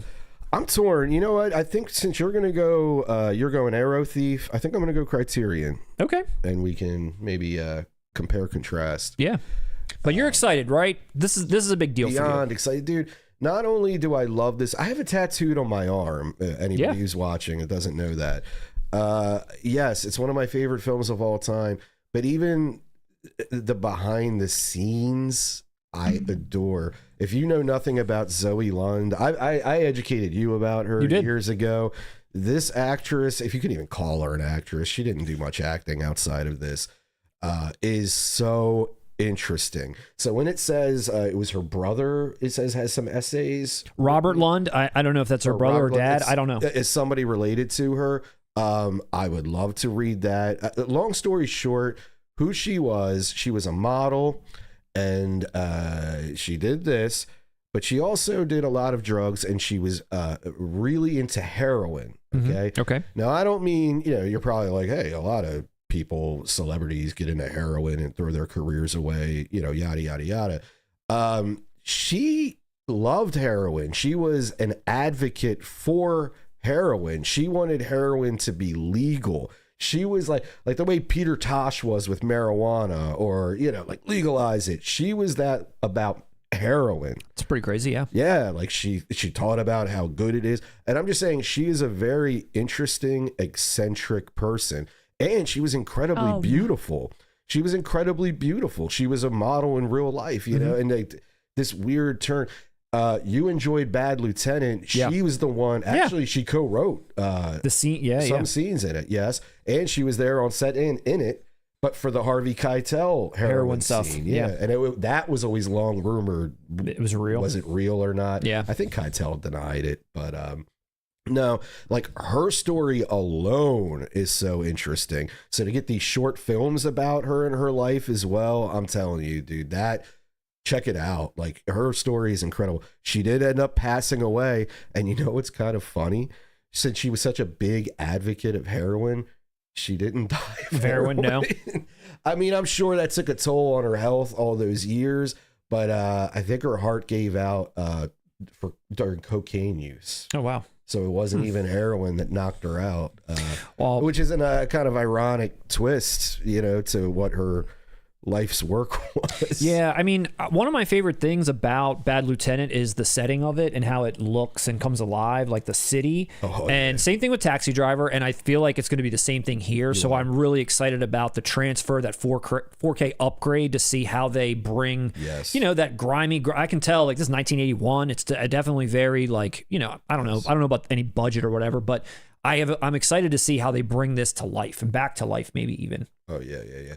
Visually, it's closer to Taxi Driver than Bad Lieutenant. Gotcha. It's a lot of night scenes. You know, it's Bad Lieutenant feels more. I mean, come on, we're going 10 years later. Sure. I mean, shit advanced. But yeah, dude, if you're going in, the only thing I don't like about the Taxi Driver comparison, which I agree, was it Oscar who said that? Dan Joker. Dan Joker. I agree. I completely understand. It's a riff on Taxi Driver, but Ms. 45 is intended to be a B film. It's intended to be an exploitation film, right? This genre, which was going strong at this time, a drive-in film, you know? And what's so great about it is it's one of those ones that it goes beyond that. You know what I mean? It exists as that, it works as that, but it also, because Ferrara is so talented, it elevates. Yeah. You know, it's higher than that. It's got an extra level of class and style. And you'll see even the choreography and the way the violence is set up. Dude, there's one scene where she kind of gets like cornered, like, you know, boom, boom, boom, boom, boom, boom. And it almost looks like some martial arts shit's about to go down, but it's like he's having fun with this.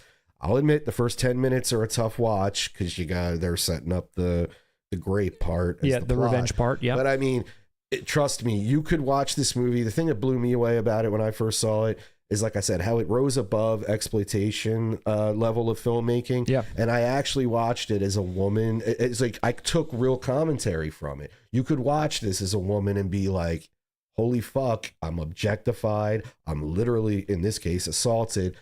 Any man who looks at me sideways, any man who's going to be kind of even vaguely inappropriate, you're gone. Fuck you.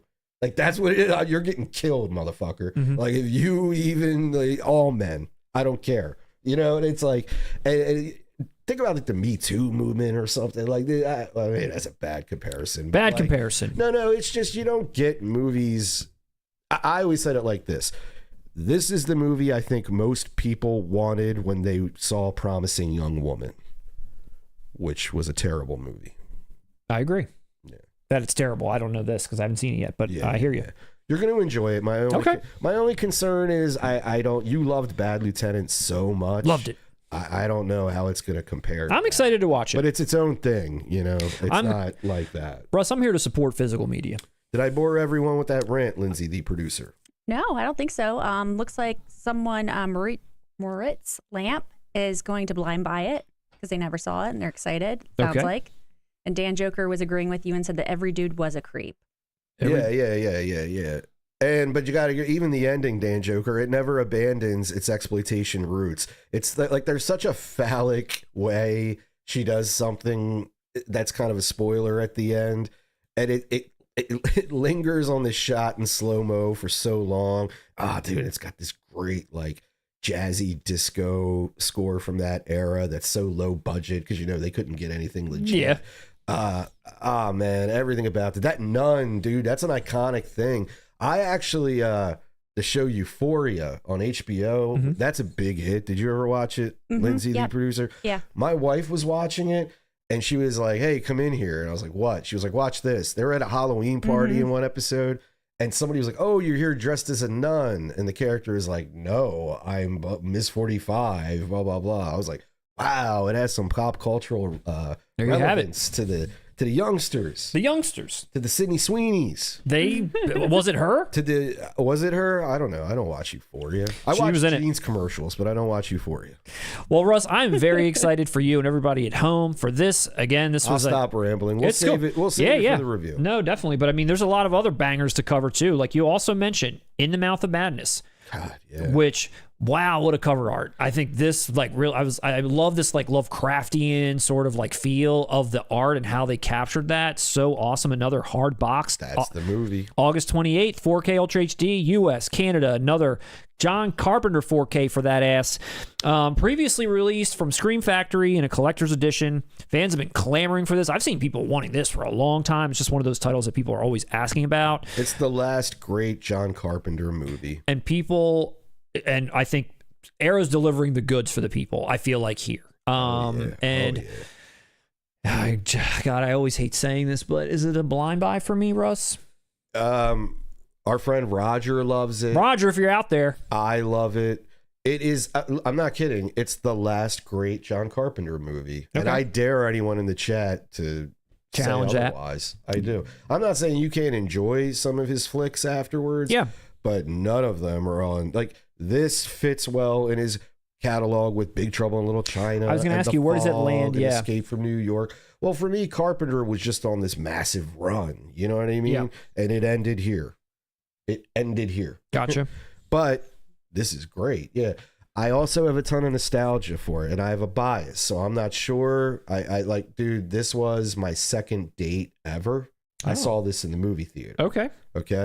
So I do have some nostalgic attachment to it as well.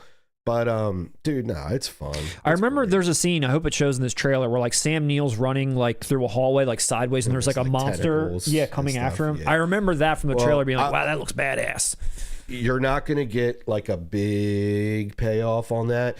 This is Lovecraftian, it's psychological, mind freak. It gets twistier. It gets more into like, all right, it's a dude named Sutter Kane who writes novels. Clearly, this is a play on Stephen King. Yes. Sam Neill is hired to investigate a murder about a dude who basically reenacted something in the book. He asks, do you read Sutter Kane? And then kills a guy. And Sam Neill, the whole thing goes into that. They figure out there's a fictional town where all these stories are actually kind of real that have been written. And again, it unwinds into, wait, are you crazy, Sam Neill, kind of a thing. It goes in that way. It's fun, dude. Okay. And it is, man. It's great. It's as I said, the last great Carpenter movie. Well, in my opinion. Well, here it is. And just really briefly, just to talk about like what's going on inside of it. So here's the art. Everything I'm looking at here, all the art that they've done here, I just think looks great. I've seen the special edition box of like the Scream Factory one, and it doesn't even come close to how cool this looks. New 4K restoration. Oh, sorry, what were you gonna say? No. Oh, new 4K restoration, Dolby Vision HDR, all the usual stuff. New commentary by the hosts of Colors in the Dark podcast, and 2 archival Carpenter commentaries. Podcast hosts getting commentaries. How about that? We're up next. 2 new interviews with producer Sandy King Carpenter and actor Jurgen Prochnow. I'm sure I'm not saying that right. 2 new featurettes on appreciations of the film. 5 archival extras covering location, special effects, making of, etc. It's just so much. This thing is stacked, which is awesome. But I mean, like you said, I mean, I'm really interested in checking this out. This looks really awesome. Every time I see a John Carpenter thing show up, I'm like, where the hell is Big Trouble in Little China? I get that that's like the fan favorite, and there's a lot of these ones like this, like you said, Last Great One, etc., that people are also wanting. But I'm scratching my head, like, when are we going to see that last jewel of the Carpenter crown, so to speak? Yeah. No, I'm with you. Speaking of which, I think, didn't you ask me, should you blind buy Prince of Darkness? I keep dropping my shit.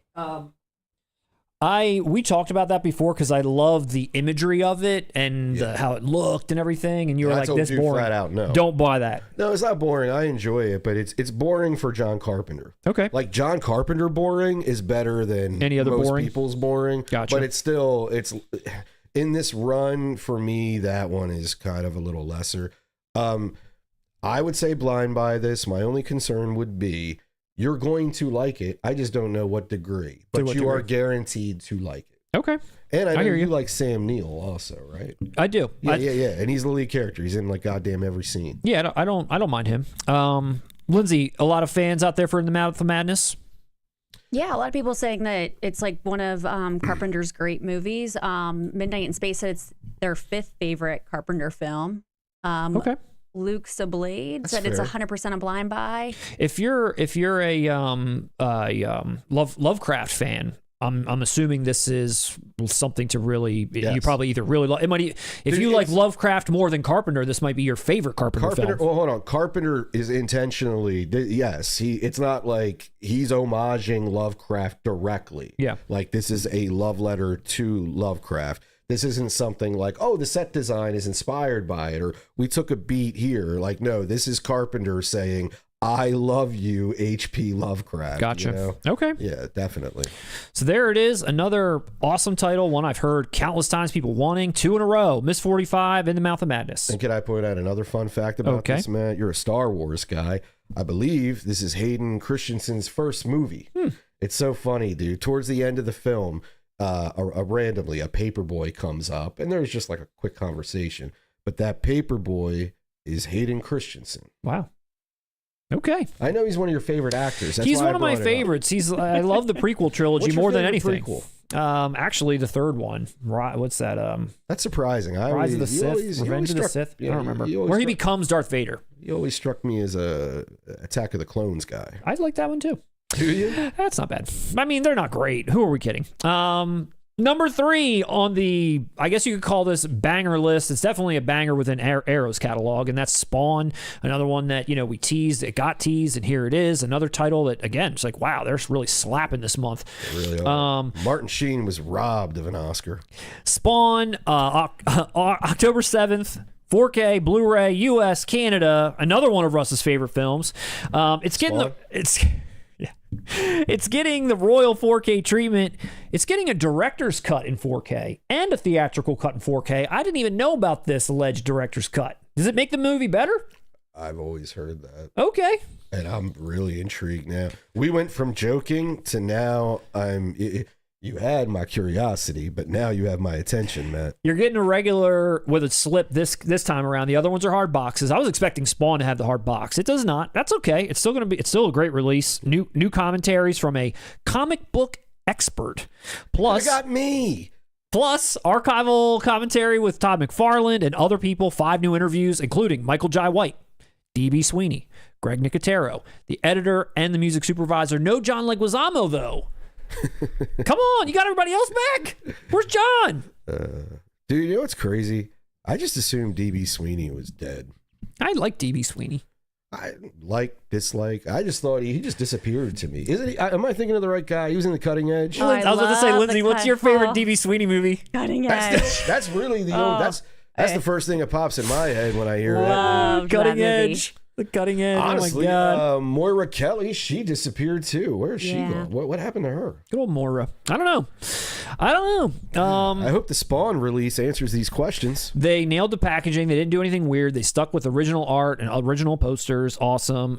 Again, wasn't aware of any director's cut. I don't know what the differences are. I don't know what people excited about that out there. I was loosely aware of a director's cut, but dude, think about it. If you've seen this movie, oh God, it feels like it was butchered to death. I was gonna say, what's it out an extra hour? I wouldn't. Maybe. That's what I'm saying. I'm intrigued. I maybe people in the chat will know. Yeah. But that would not surprise me. I'm not in any hurry to revisit this. I am super excited this is coming out for fans of it. I mean, I don't know. But somebody out there's got to tell me. Should I just buy this whole slate of Arrow films? Arrow needs to get their act together and send all of this to us today. 234 unit at Peddler's Row, Arrow. Hey guys, we'll send you a beanie in return. We have 4K Kings merch now. Come on. You scratch our back, we'll scratch yours. Everyone in the office gets one. Streaming sucks. We got hats that say that. We'll send them. We're literally. We're on the same. We're on the same team.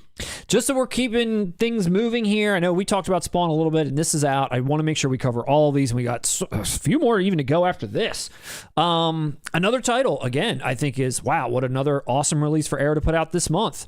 Return of the Living Dead, a movie that we've talked about before when Scream Factory put it out. Now Arrow's getting their chance at it. What do you think?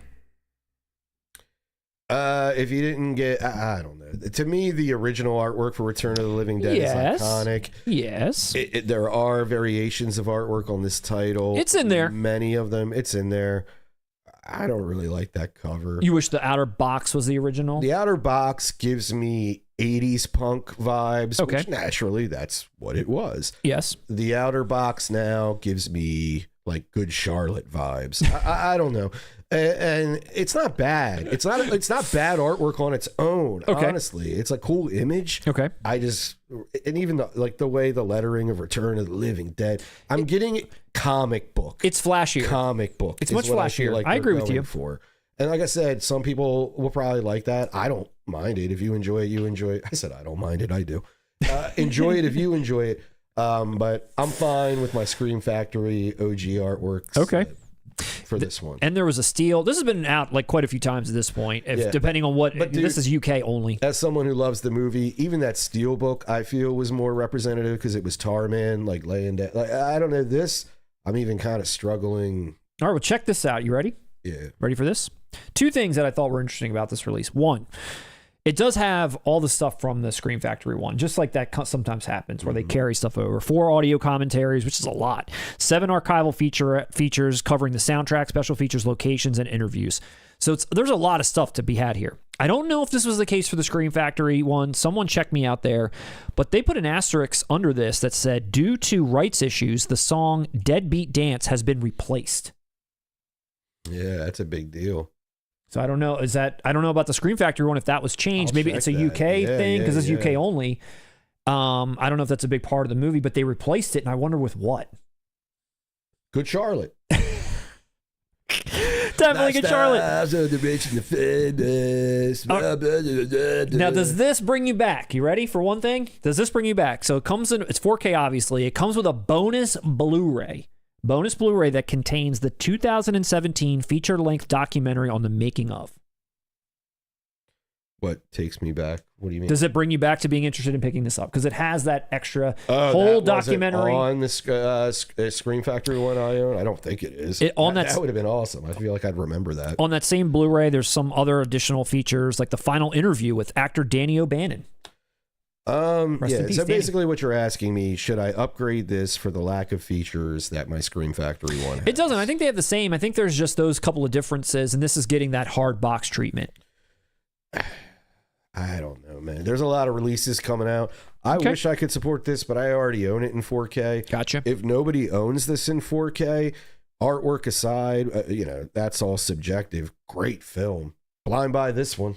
I feel like I need to blind buy them all, I would recommend. Well, outside of Spawn, blind buy this title. This is a great film. This is the perfect Halloween movie. This is a perfect horror comedy.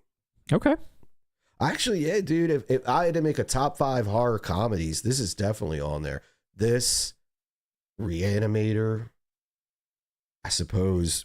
Beetlejuice would count. I don't know. Well, let's keep it rolling. Let's keep it rolling. Blind buy for anyone. This is the rest of the slate. You thought that was it. There's actually more. So The Sadness, which I've heard a lot of great things about. This actually got released in 4K from Vinegar Syndrome already. There's like 2 different covers there. Also down at the bottom, a Trick or Treat Steelbook, which Arrow doesn't do Steelbooks nearly as often as they used to, and I don't know what happened. Desperado is the last one I remember. Yeah, they really don't. Remember they did like collector's edition versions with a Steelbook inside, ones that didn't have the Steelbook, solo Steelbooks and so forth. Plus 3 Extremes is another one here. We're still waiting on Teenage Mutant Ninja Turtles. Is that going to be November or December? I don't know. That is a very long tease they are doing with that title. Is there... Maybe they have music issues on that one as well. I don't know. Maybe Vanilla Ice is being stingy. This is a complete banger of a month. Great job, Arrow. You really nailed it. Sometimes, there's one in there that I think is good, and the rest are a little hit or miss, or they're just a little bit more niche. But I feel like this slate, everybody was really impressed with. Yeah. On the flip side, I must say, the Scream Factory October slate, which last time we were together, I was like, I wonder what they're going to put out for October. That's like right up their alley as well. Did they knock it out the park? Bogus. What? It's bogus. You don't say. It's bogus. And I actually don't know what's happened to Scream Factory. I'm going to tell you that right now. Everything that they're putting out that is like for the first time coming out from them, I have not been really impressed with. And most of the stuff they're putting out, as we've talked about before, are upgrades from the blues or they're just Steelbook reissues. All right, Matt. Should I give you the breaking news? Here, give me the Give me Robert Stack, please. This is important. Update. I'm going to put it out there for the world. Okay. All right, nobody knows this yet. Scream Factory and Shout Factory, they're going through a divorce. And it's messy. Is it messy? Is it messy? Now, as you've noticed in the past year and a half, Shout has taken the majority of the possessions, right? Okay. And Scream just got that 1-bedroom apartment and is like hitting on women half their age. Like me and Lindsay. Yeah. But like, no, it's they're just in a bad spot right now. And I mean, we should probably go easy on them. Shout moved on, bounced back pretty quickly. Like I said, took most of the assets. Yeah. I think But that's what's going on, man. I think they put out that announcement about all the Asian cinema that they're doing, and they were like, not to say that this isn't correct, but I think they were hoping for people to be like, wow, they've really still got it, and this is awesome, and whatever. And then I feel like Arrow stole their thunder and was like, guess what? We're doing that shit too, and it's probably going to be better transfers and better boxes and everything else. But I just have been a little unimpressed. Here's what they're doing, Russ. Their flagship is Schwarzenegger's End of Days. That's a cool soundtrack. That is their flagship here. Then they're gonna Oliver Stone. They got more Oliver Stone. They're keeping it coming with Oliver Stone. You got Dark Crystal and the Labyrinth, which we already got at Walmart. Now they're selling it. Hush is a reissue. Catch 22 from Shout Select. The Chinese Ghost Story trilogy. If this isn't an erotic Ghost Story trilogy, I don't want it. I don't need regular Chinese ghost stories. They got to be erotic. What about Herzog's NOSFERATU? That one I've seen some people pumped up for, and this is, which I would say is probably the brightest spot here. That should be part of their that should be their flagship of October, plus like at least 5 other ones where you're like, damn, okay, finally we're back. But there's other steelbooks on here I'm not even showing, like Child's Play, that's getting a steelbook. Halloween 3, that's getting a steelbook. But I think, what the most people are pissed off about, and hold on, let me go. Comment here. I already purchased the Ready to Die edition of Labyrinth, so that's on my shelf right now, and I'm a proud owner of that one. I was always curious about Savages. I have to admit that. I was always curious to watch that. Most people I've seen in the comments are just saying that it's not great. Not great. Not great. Skip it. Dude, that End of Days soundtrack has a song by Everlast that is so under. Hey, why did you just I wasn't expecting you to say Everlast. When I said Everlast, you just spit up. Well, you were like, this is a great soundtrack. And when you said Everlast, that's not who I normally think about being on a great soundtrack, but I'm willing to hear what you have to say. Man, you're about to enter a house of pain after that, dude. Jodie Foster, Harvey Keitel. I was just about to say that. He kicks ass on soundtracks, dude. The House of Pain song on Judgment Night, Just Another Victim, classic. Dude, no. He has a song on this soundtrack, and it was only on this soundtrack. And you know what it's about? What? I don't even know if I can say this on YouTube. Don't. What's something bad that happens at schools that plagues America? Okay, I'm with you. Everyone's It's a song about that. Okay. And in this movie? Well, it's on this soundtrack. I've never seen the movie. There's none of that going on in this movie. It's got Gabriel Byrne. Maybe Gabriel Byrne's doing that in the movie. As the devil. I don't know. I saw some people say it's an underrated Schwarzenegger thing, and I'm calling BS on that. There was some Guns N' Roses song on it, too, that at the time was a big deal because Guns N' Roses, You Could Be Mine is the only soundtrack song I want to know about. Yeah, you could be mine. Yeah. No argument here. And you did an excellent job replicating that angelic sound. Thank you. So the one thing most people are pissed off about here, and I have no stake in it, but I at least want to highlight this, is again, it's shoddy business practices, which also made me feel like, what the hell are you doing, Scream Factory? Divorce. Black Sunday. 4K. You know who directs that movie? Cypress Hill. No. You know who directs it. Come on, give it to me. Herzog. Bava. What did they just do? They just put out this Blu-ray collection. Was Black Sunday in it? As a Blu-ray. And now they're putting this out as a 4K. And people that bought that, I know it's only one, and I'm sure it's a cool box, and it's a whole collection, yada, yada. But this just makes me feel like, okay, is this the beginning of them putting more of these out in 4K? We all said that this smells of they're trying to get rid of old Blu-rays before the 4Ks come out, and it's literally the friggin' next, month. Yeah, for shame, Scream Factory. That is not good. Don't like that. We don't like that at all. Don't like it. And in the essence of time, I'm not talking about Scream Factory anymore until they get their act together. That's right. They're on punishment. Let's move on to another label, Kino Lorber. We haven't talked about them in a while. We haven't. And that just reminded me, I need to order 4 rooms. Is that up for pre-order? Maybe not. I don't think it is. I thought we announced it. We did, but you know how they always are like, this is coming out from us? Right. And like Kino's notorious. I'm still waiting on Johnny Dangerously, man. That was announced 17 years ago. I've been waiting on that. You know that wasn't announced. But you know what? Speaking of Black Sunday. No.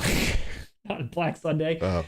Speaking of Michael Keaton, I had Michael. I just couldn't get the Keaton part out. Speaking about Michael Keaton. Speaking of, because you just said Johnny Dangerously. So speaking of Michael Keaton, you know what, Kino? Am I saying the wrong fucking title? Again? Is this Predator 2 all over again? You are. Mickey Rourke, Ellen Barkin. Oh, that's like Johnny somebody else. Johnny Handsome. Yeah, dude, you asshole. God damn it. You know I want Johnny Dangerously. I've been saying that. Hey, man, when you said, like, yeah, me too, I was like, you like Johnny Hanson? No. But, yeah. No, I don't. Johnny Dangerously, I've been wanting. Kino, like, very quietly put out Gung Ho on Blu-ray, which is a Michael Keaton movie I love. God damn, dude. What the hell? Oh, stop the press. Kino Lorber putting out Dogtooth from Yorgos Lanthimos. If I'm saying that right, I hope so. Coming out September 30th. They've been teasing this for a while as they were doing the restoration. I think they were putting it back out in the theater or something. Really? I thought so. That's what I saw. I think there was like a trailer for it. Maybe it was just about the restoration, but I thought they were re-releasing. I don't know. New 4K restoration, Dolby Vision HDR, all supervised by him. Not a whole lot of features, audio commentaries with the stars, some archival stuff and deleted scenes, but not a ton. This is a movie that I watched. You've seen this, I'm assuming. I have not. You wanted to talk. I didn't even include this. You said put this on here. Yeah. I thought it's because you knew it. No, because our last live stream, we dropped the ball on Night of the Living Dead. Okay. Right? So we had a talk, and I was like, Matt, I put you in the corner. I put you on punishment. You did. And I said, man, I know the sort of the formula for this channel is me reacting to it, right? Yep, okay. But after that, I was like, I'm going to go comb through and make sure you maybe just titles I thought maybe you'd skip. And I thought, yes, dude, this director, our audience needs to know. I've seen other films by him. Absolutely. And this is, I want to say, the first 4K of his that's been put out, because a lot of his more recent stuff is owned by, I don't know if it's like Disney or somebody, and we have only got Blu-rays, which really grinds my gears. But this movie came out, I think it was 2009, and around the time that this movie came out was sort of this phase I was going through where I was literally seeking out like things that were labeled edgy or controversial or provocative. I just like was trying to gobble as many of these things up, and I didn't know this guy from anything. I think this is his first movie. I could be wrong. And I heard about this Dogtooth movie, and I was like, okay, I'll check it out. I was very put off by this movie. I was very slightly disturbed by it, but I walked away not knowing if I even liked it or not. Come to find out, I'm reading this like description from Kino Lorber, and they call it a dark comedy. I never took it that way at all. I was just like kind of unnerved the entire time. And for people that might not know what this is, it's kind of like, think about the movie The Village, M. Night Shyamalan. It's basically these two parents that live in kind of like a closed off compound that they've created with their son and two daughters. And they've completely walled the kids off from the outside world. And they're in like 16, 17-year-old range. They know nothing about the outside world. And the parents have manufactured this whole like story about what's going on behind the walls and all kinds of things that are going on. It's like really bizarre how they're basically trying to keep them out from any outside negative influences. The movie starts to really kick off when the father notices that the son is sort of like becoming of age. So he starts to hire a prostitute to come to the house to kind of like, you know, have sex with him. And already you're kind of like, that's a little weird. And it kind of is. Like, there's a lot of moments like that were just a little like uncomfortable. And this whole premise is the father's like, one day when you lose your dog tooth, you'll be able to kind of like go out and explore the world for the first time. And the daughter is the one that slowly starts to see clues that there's maybe more to what's going on than what she knows or is being told, and starts to like figure out how the hell can I like find out really what's going on. That's a little bit of it. I remember some things where I was like kind of chuckled at. Like there's one scene where they see an airplane fly overhead, and the dad like has like a fake airplane, and he kind of like tosses it, and it like lands in the yard, and they go and they like get it, and because they think like, you know, like they don't know where this airplane's going, and he kind of like makes them believe that like these things just fall out of the sky. There's a scene where a cat comes into their compound. They've never seen one before. The son or someone goes crazy and like kills the cat because they think it's like they don't know what it is. So the dad like covers himself in fake blood and comes in and is like, thank God, like this most evil creature attacked me. Thank you for taking care of it, whatever. Meanwhile, you know, this movie is foreign and it's all in subtitles. So there is maybe like a little bit of a disconnect that I had watching it. I don't know. Wait. You thought, where does the movie take place? I'm actually not sure. I forget. Europe, I believe. Most likely. So you think people in Europe... I feel like the translation of it. Cultural difference about murdering cats. No, the translation of maybe the feeling of the movie maybe was lost on me. I just wanted to clarify. I don't know. I didn't want to make you look bad. So Thank you. Honestly, looking back on this seems like a weird Criterion thing for me. I wasn't expecting a Kino from this because it's his first movie. It's acclaimed director. Like I could see them reaching out for that. But dude, it's bizarre. I'm not gonna lie. I don't know what the chat's saying about Dogtooth, but the shit's bizarre. Well, I have two thoughts. One, you should be thanking me for putting it on the list. You had a lot to say. And Well, that's why I was like, okay, I'll put it on there. I got something to say about I it. did. I wanted to hear you talk about it, man. You're putting it on my radar and maybe some of our audience out there. Maybe. Why Criterion? Has other films of his been released by Criterion? No, none of them have. And I think just this one, just because again, like his cultural significance now with a lot of the movies he's put out. Yeah. Again, like if you told me the guy that directed The Favorite, which I love, Poor Things, which I loved, Killing of a Sacred Deer, which I loved, if like the guy whose movie I watched here would have gone on to make a ton of movies I actually liked, I would have thought you were lying. Like after I watched this, I was like, what the fuck did I watch? Some crazy Yorgos Lanthimos guy. But dude, like he's obviously gone on to be an excellent director, and I would love to have some of those movies in 4K, but we just don't have them yet. It would have been hilarious if you just said The Favorite, which I loved, Killing of the Sacred Deer, which I loved, The Lobster, which I saw. I actually, dude, honestly, I think The Lobster, I could be wrong. Correct me out there. See, look, that's the dad. He's like, oh, I better go make sure they know that this wasn't, a thing. I don't know, man. It's pretty funny already. Dude, maybe I need to rewatch. As the man that I was then, I was not laughing at this. You set it up, so I know what I'm looking at. The predator we call cat. See, another Predator reference I won't get. Dude, I don't know. It just put me off. It did a little bit put me off. Fantastic comedy, David Lynch. You're going against David Lynch, dude. Matt?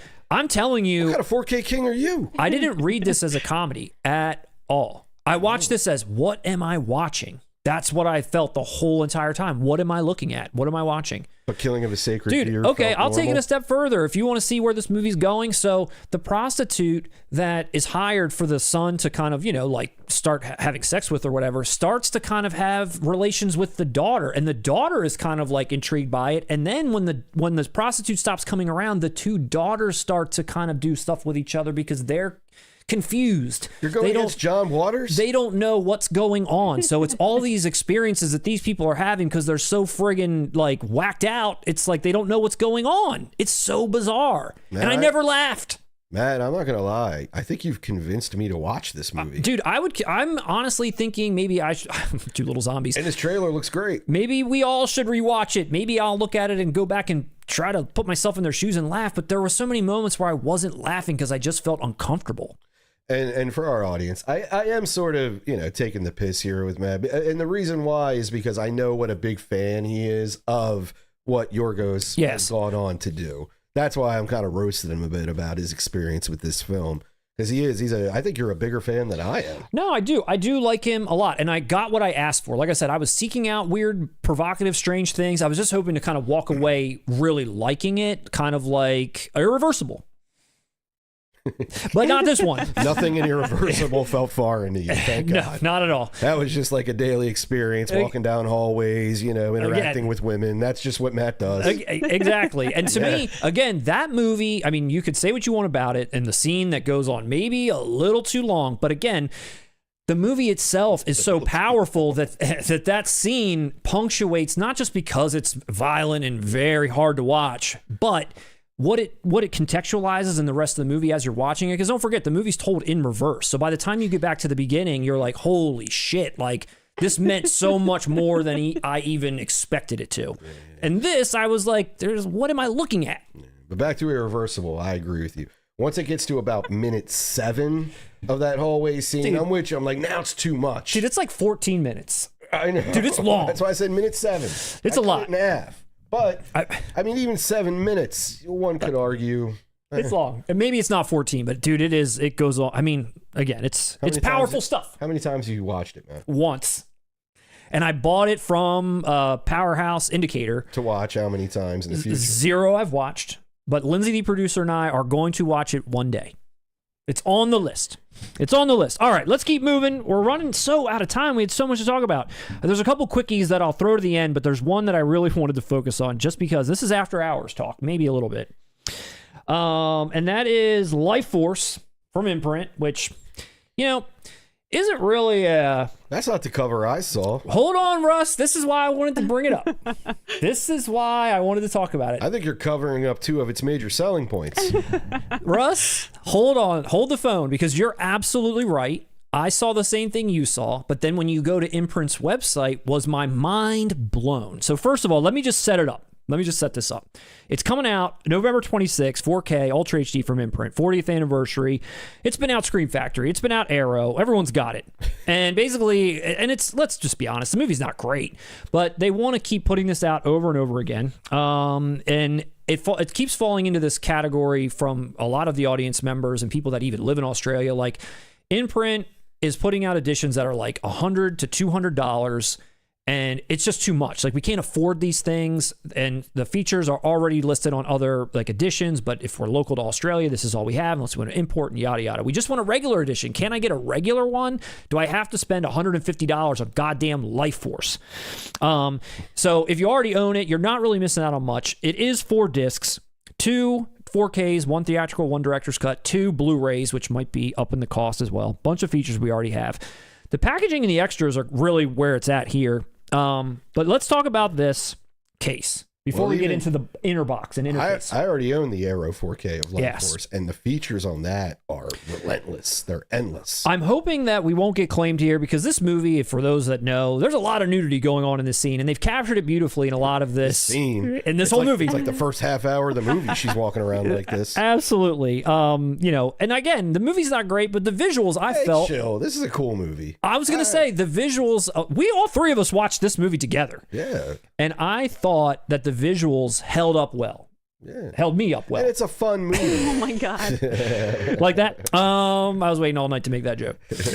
I'm just kidding. So here we go. This is what was revealed to me on the Imprint website. And ready? I can put this up?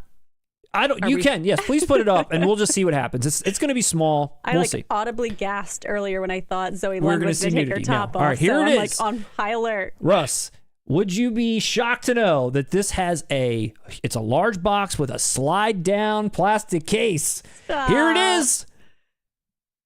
Come on, baby, move. Oh no, the gift. Oh no. It didn't show. Why isn't it moving? YouTube, what are you doing to us? I fixed it. Our channel is known for unintentional nudity. I'm not going to let that slide. Hold on one second. This is a staple of our programming. Hold on. I'm not going to let that slide. I'll tell my story while you're fixing this. I came across this, and I had to do a double take because I saw it on a small, almost thumbnail-like image.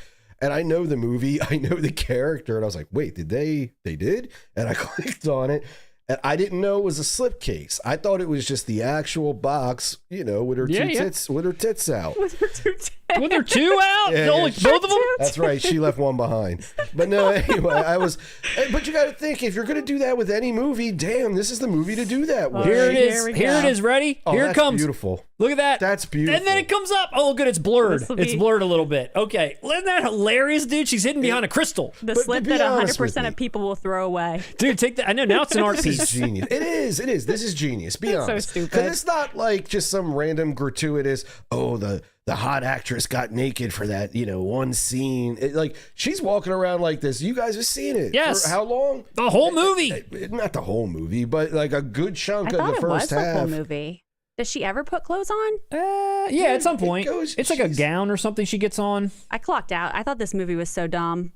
I'm sorry. It's intentional. It knows. Toby Hooper's having a fun time. Everybody on here is having a fun time. I just didn't have a fun time. To me, it's kind of like Texas Chainsaw 2. It's going off the rails, and Hooper's having a blast. He knows it's canon. Nah, dude, this film's fun.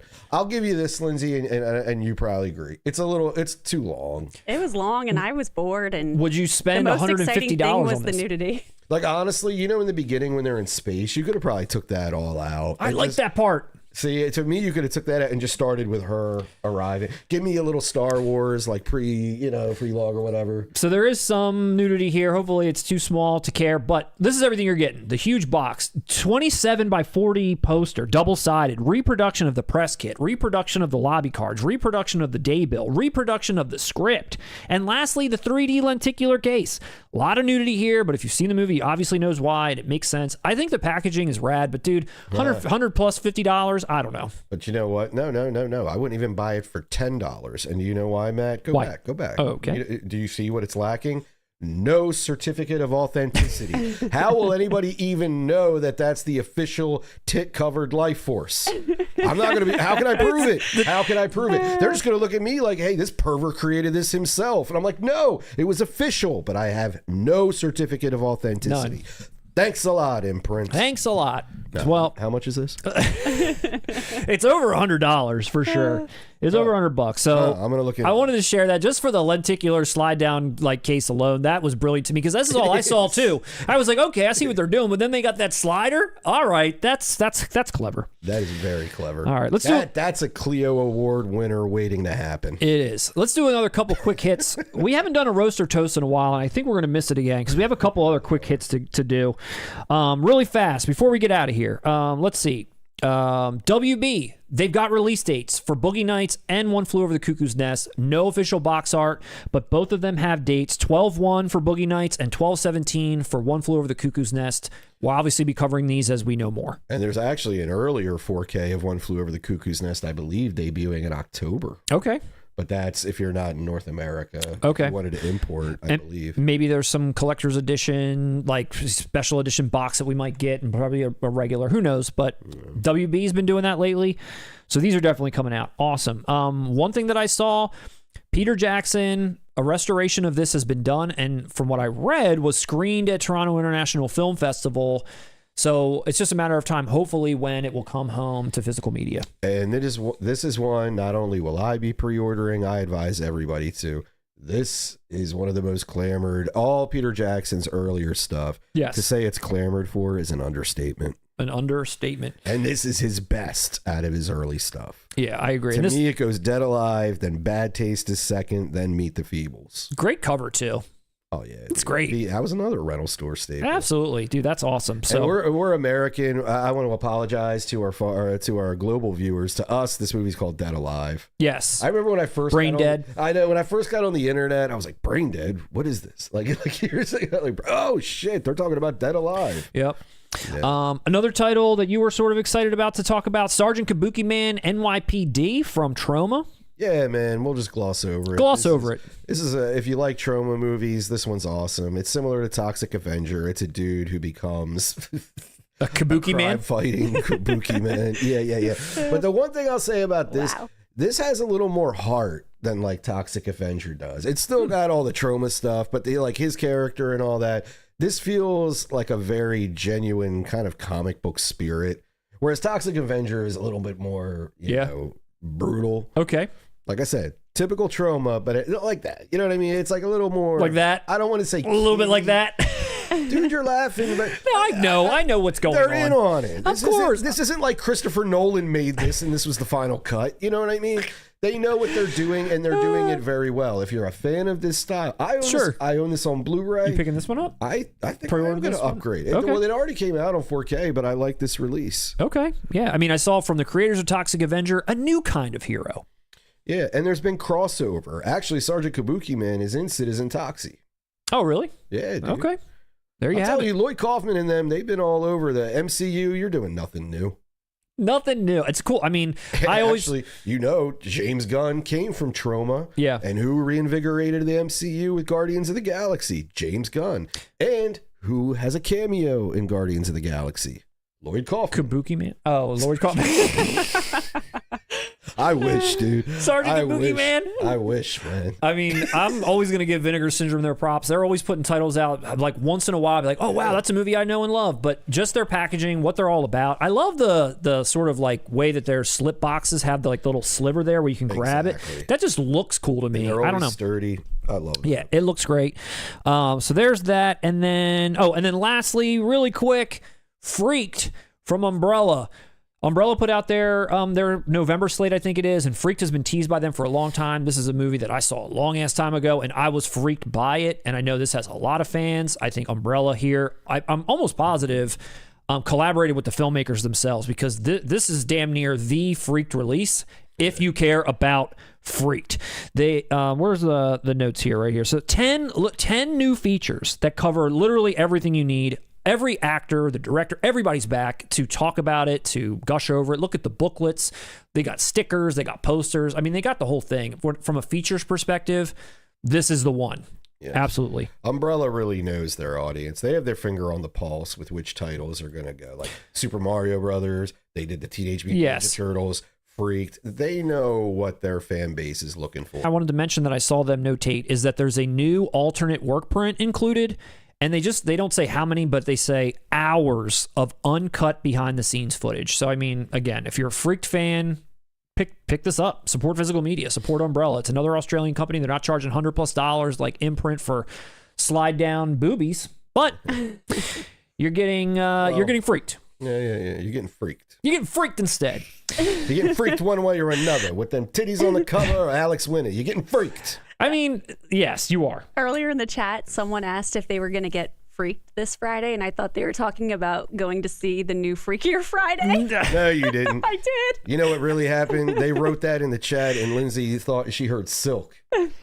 Freaky baby. Oh yeah. Oh yeah. Let me lick you up and down. That's what That really song's always happened. playing in my head, actually. Always playing. Well, so What do we have left? Because actually, we do got to get to something. That's literally all the news. All right, and we apologize, guys. We probably missed a ton. Or did we get through all of it? We got through all of it. What else were we missing? Oh, we can't go back to the chat. Oh, hurry up.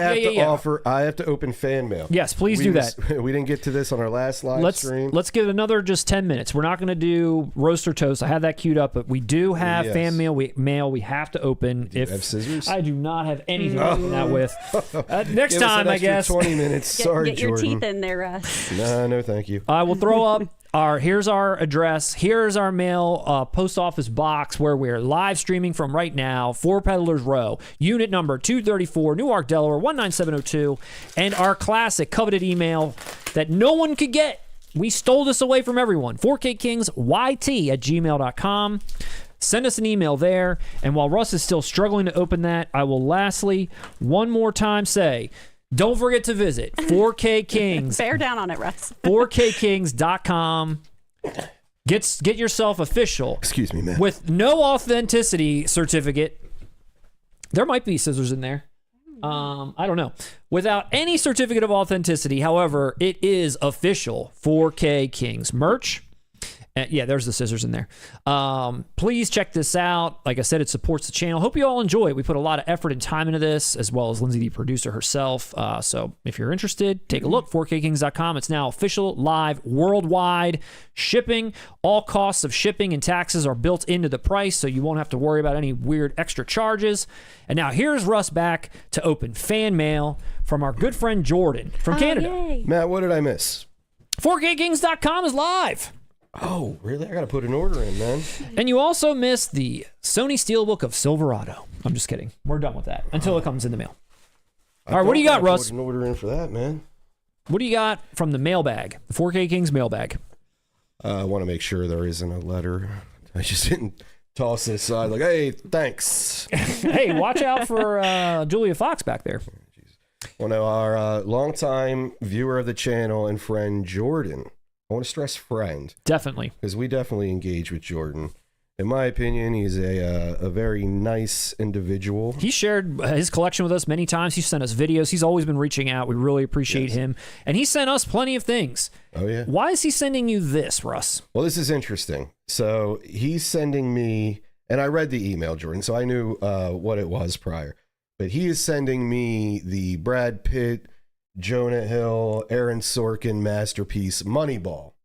And he's challenging me. He threw the gauntlet down, Matt. He puffed out his chest, and he knows I am not a fan of Jonah Hill.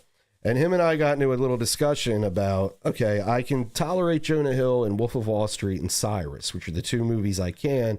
But my argument is he's basically playing an asshole in those, which I don't think is that far of a stretch. Okay. And Jordan did point out this. He said, have you seen Moneyball? Which I have not.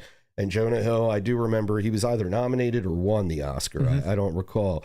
But he made a good case for it, and he stood by it. He said, dude, give this one a chance. And Sorkin is talented. I like Brad Pitt.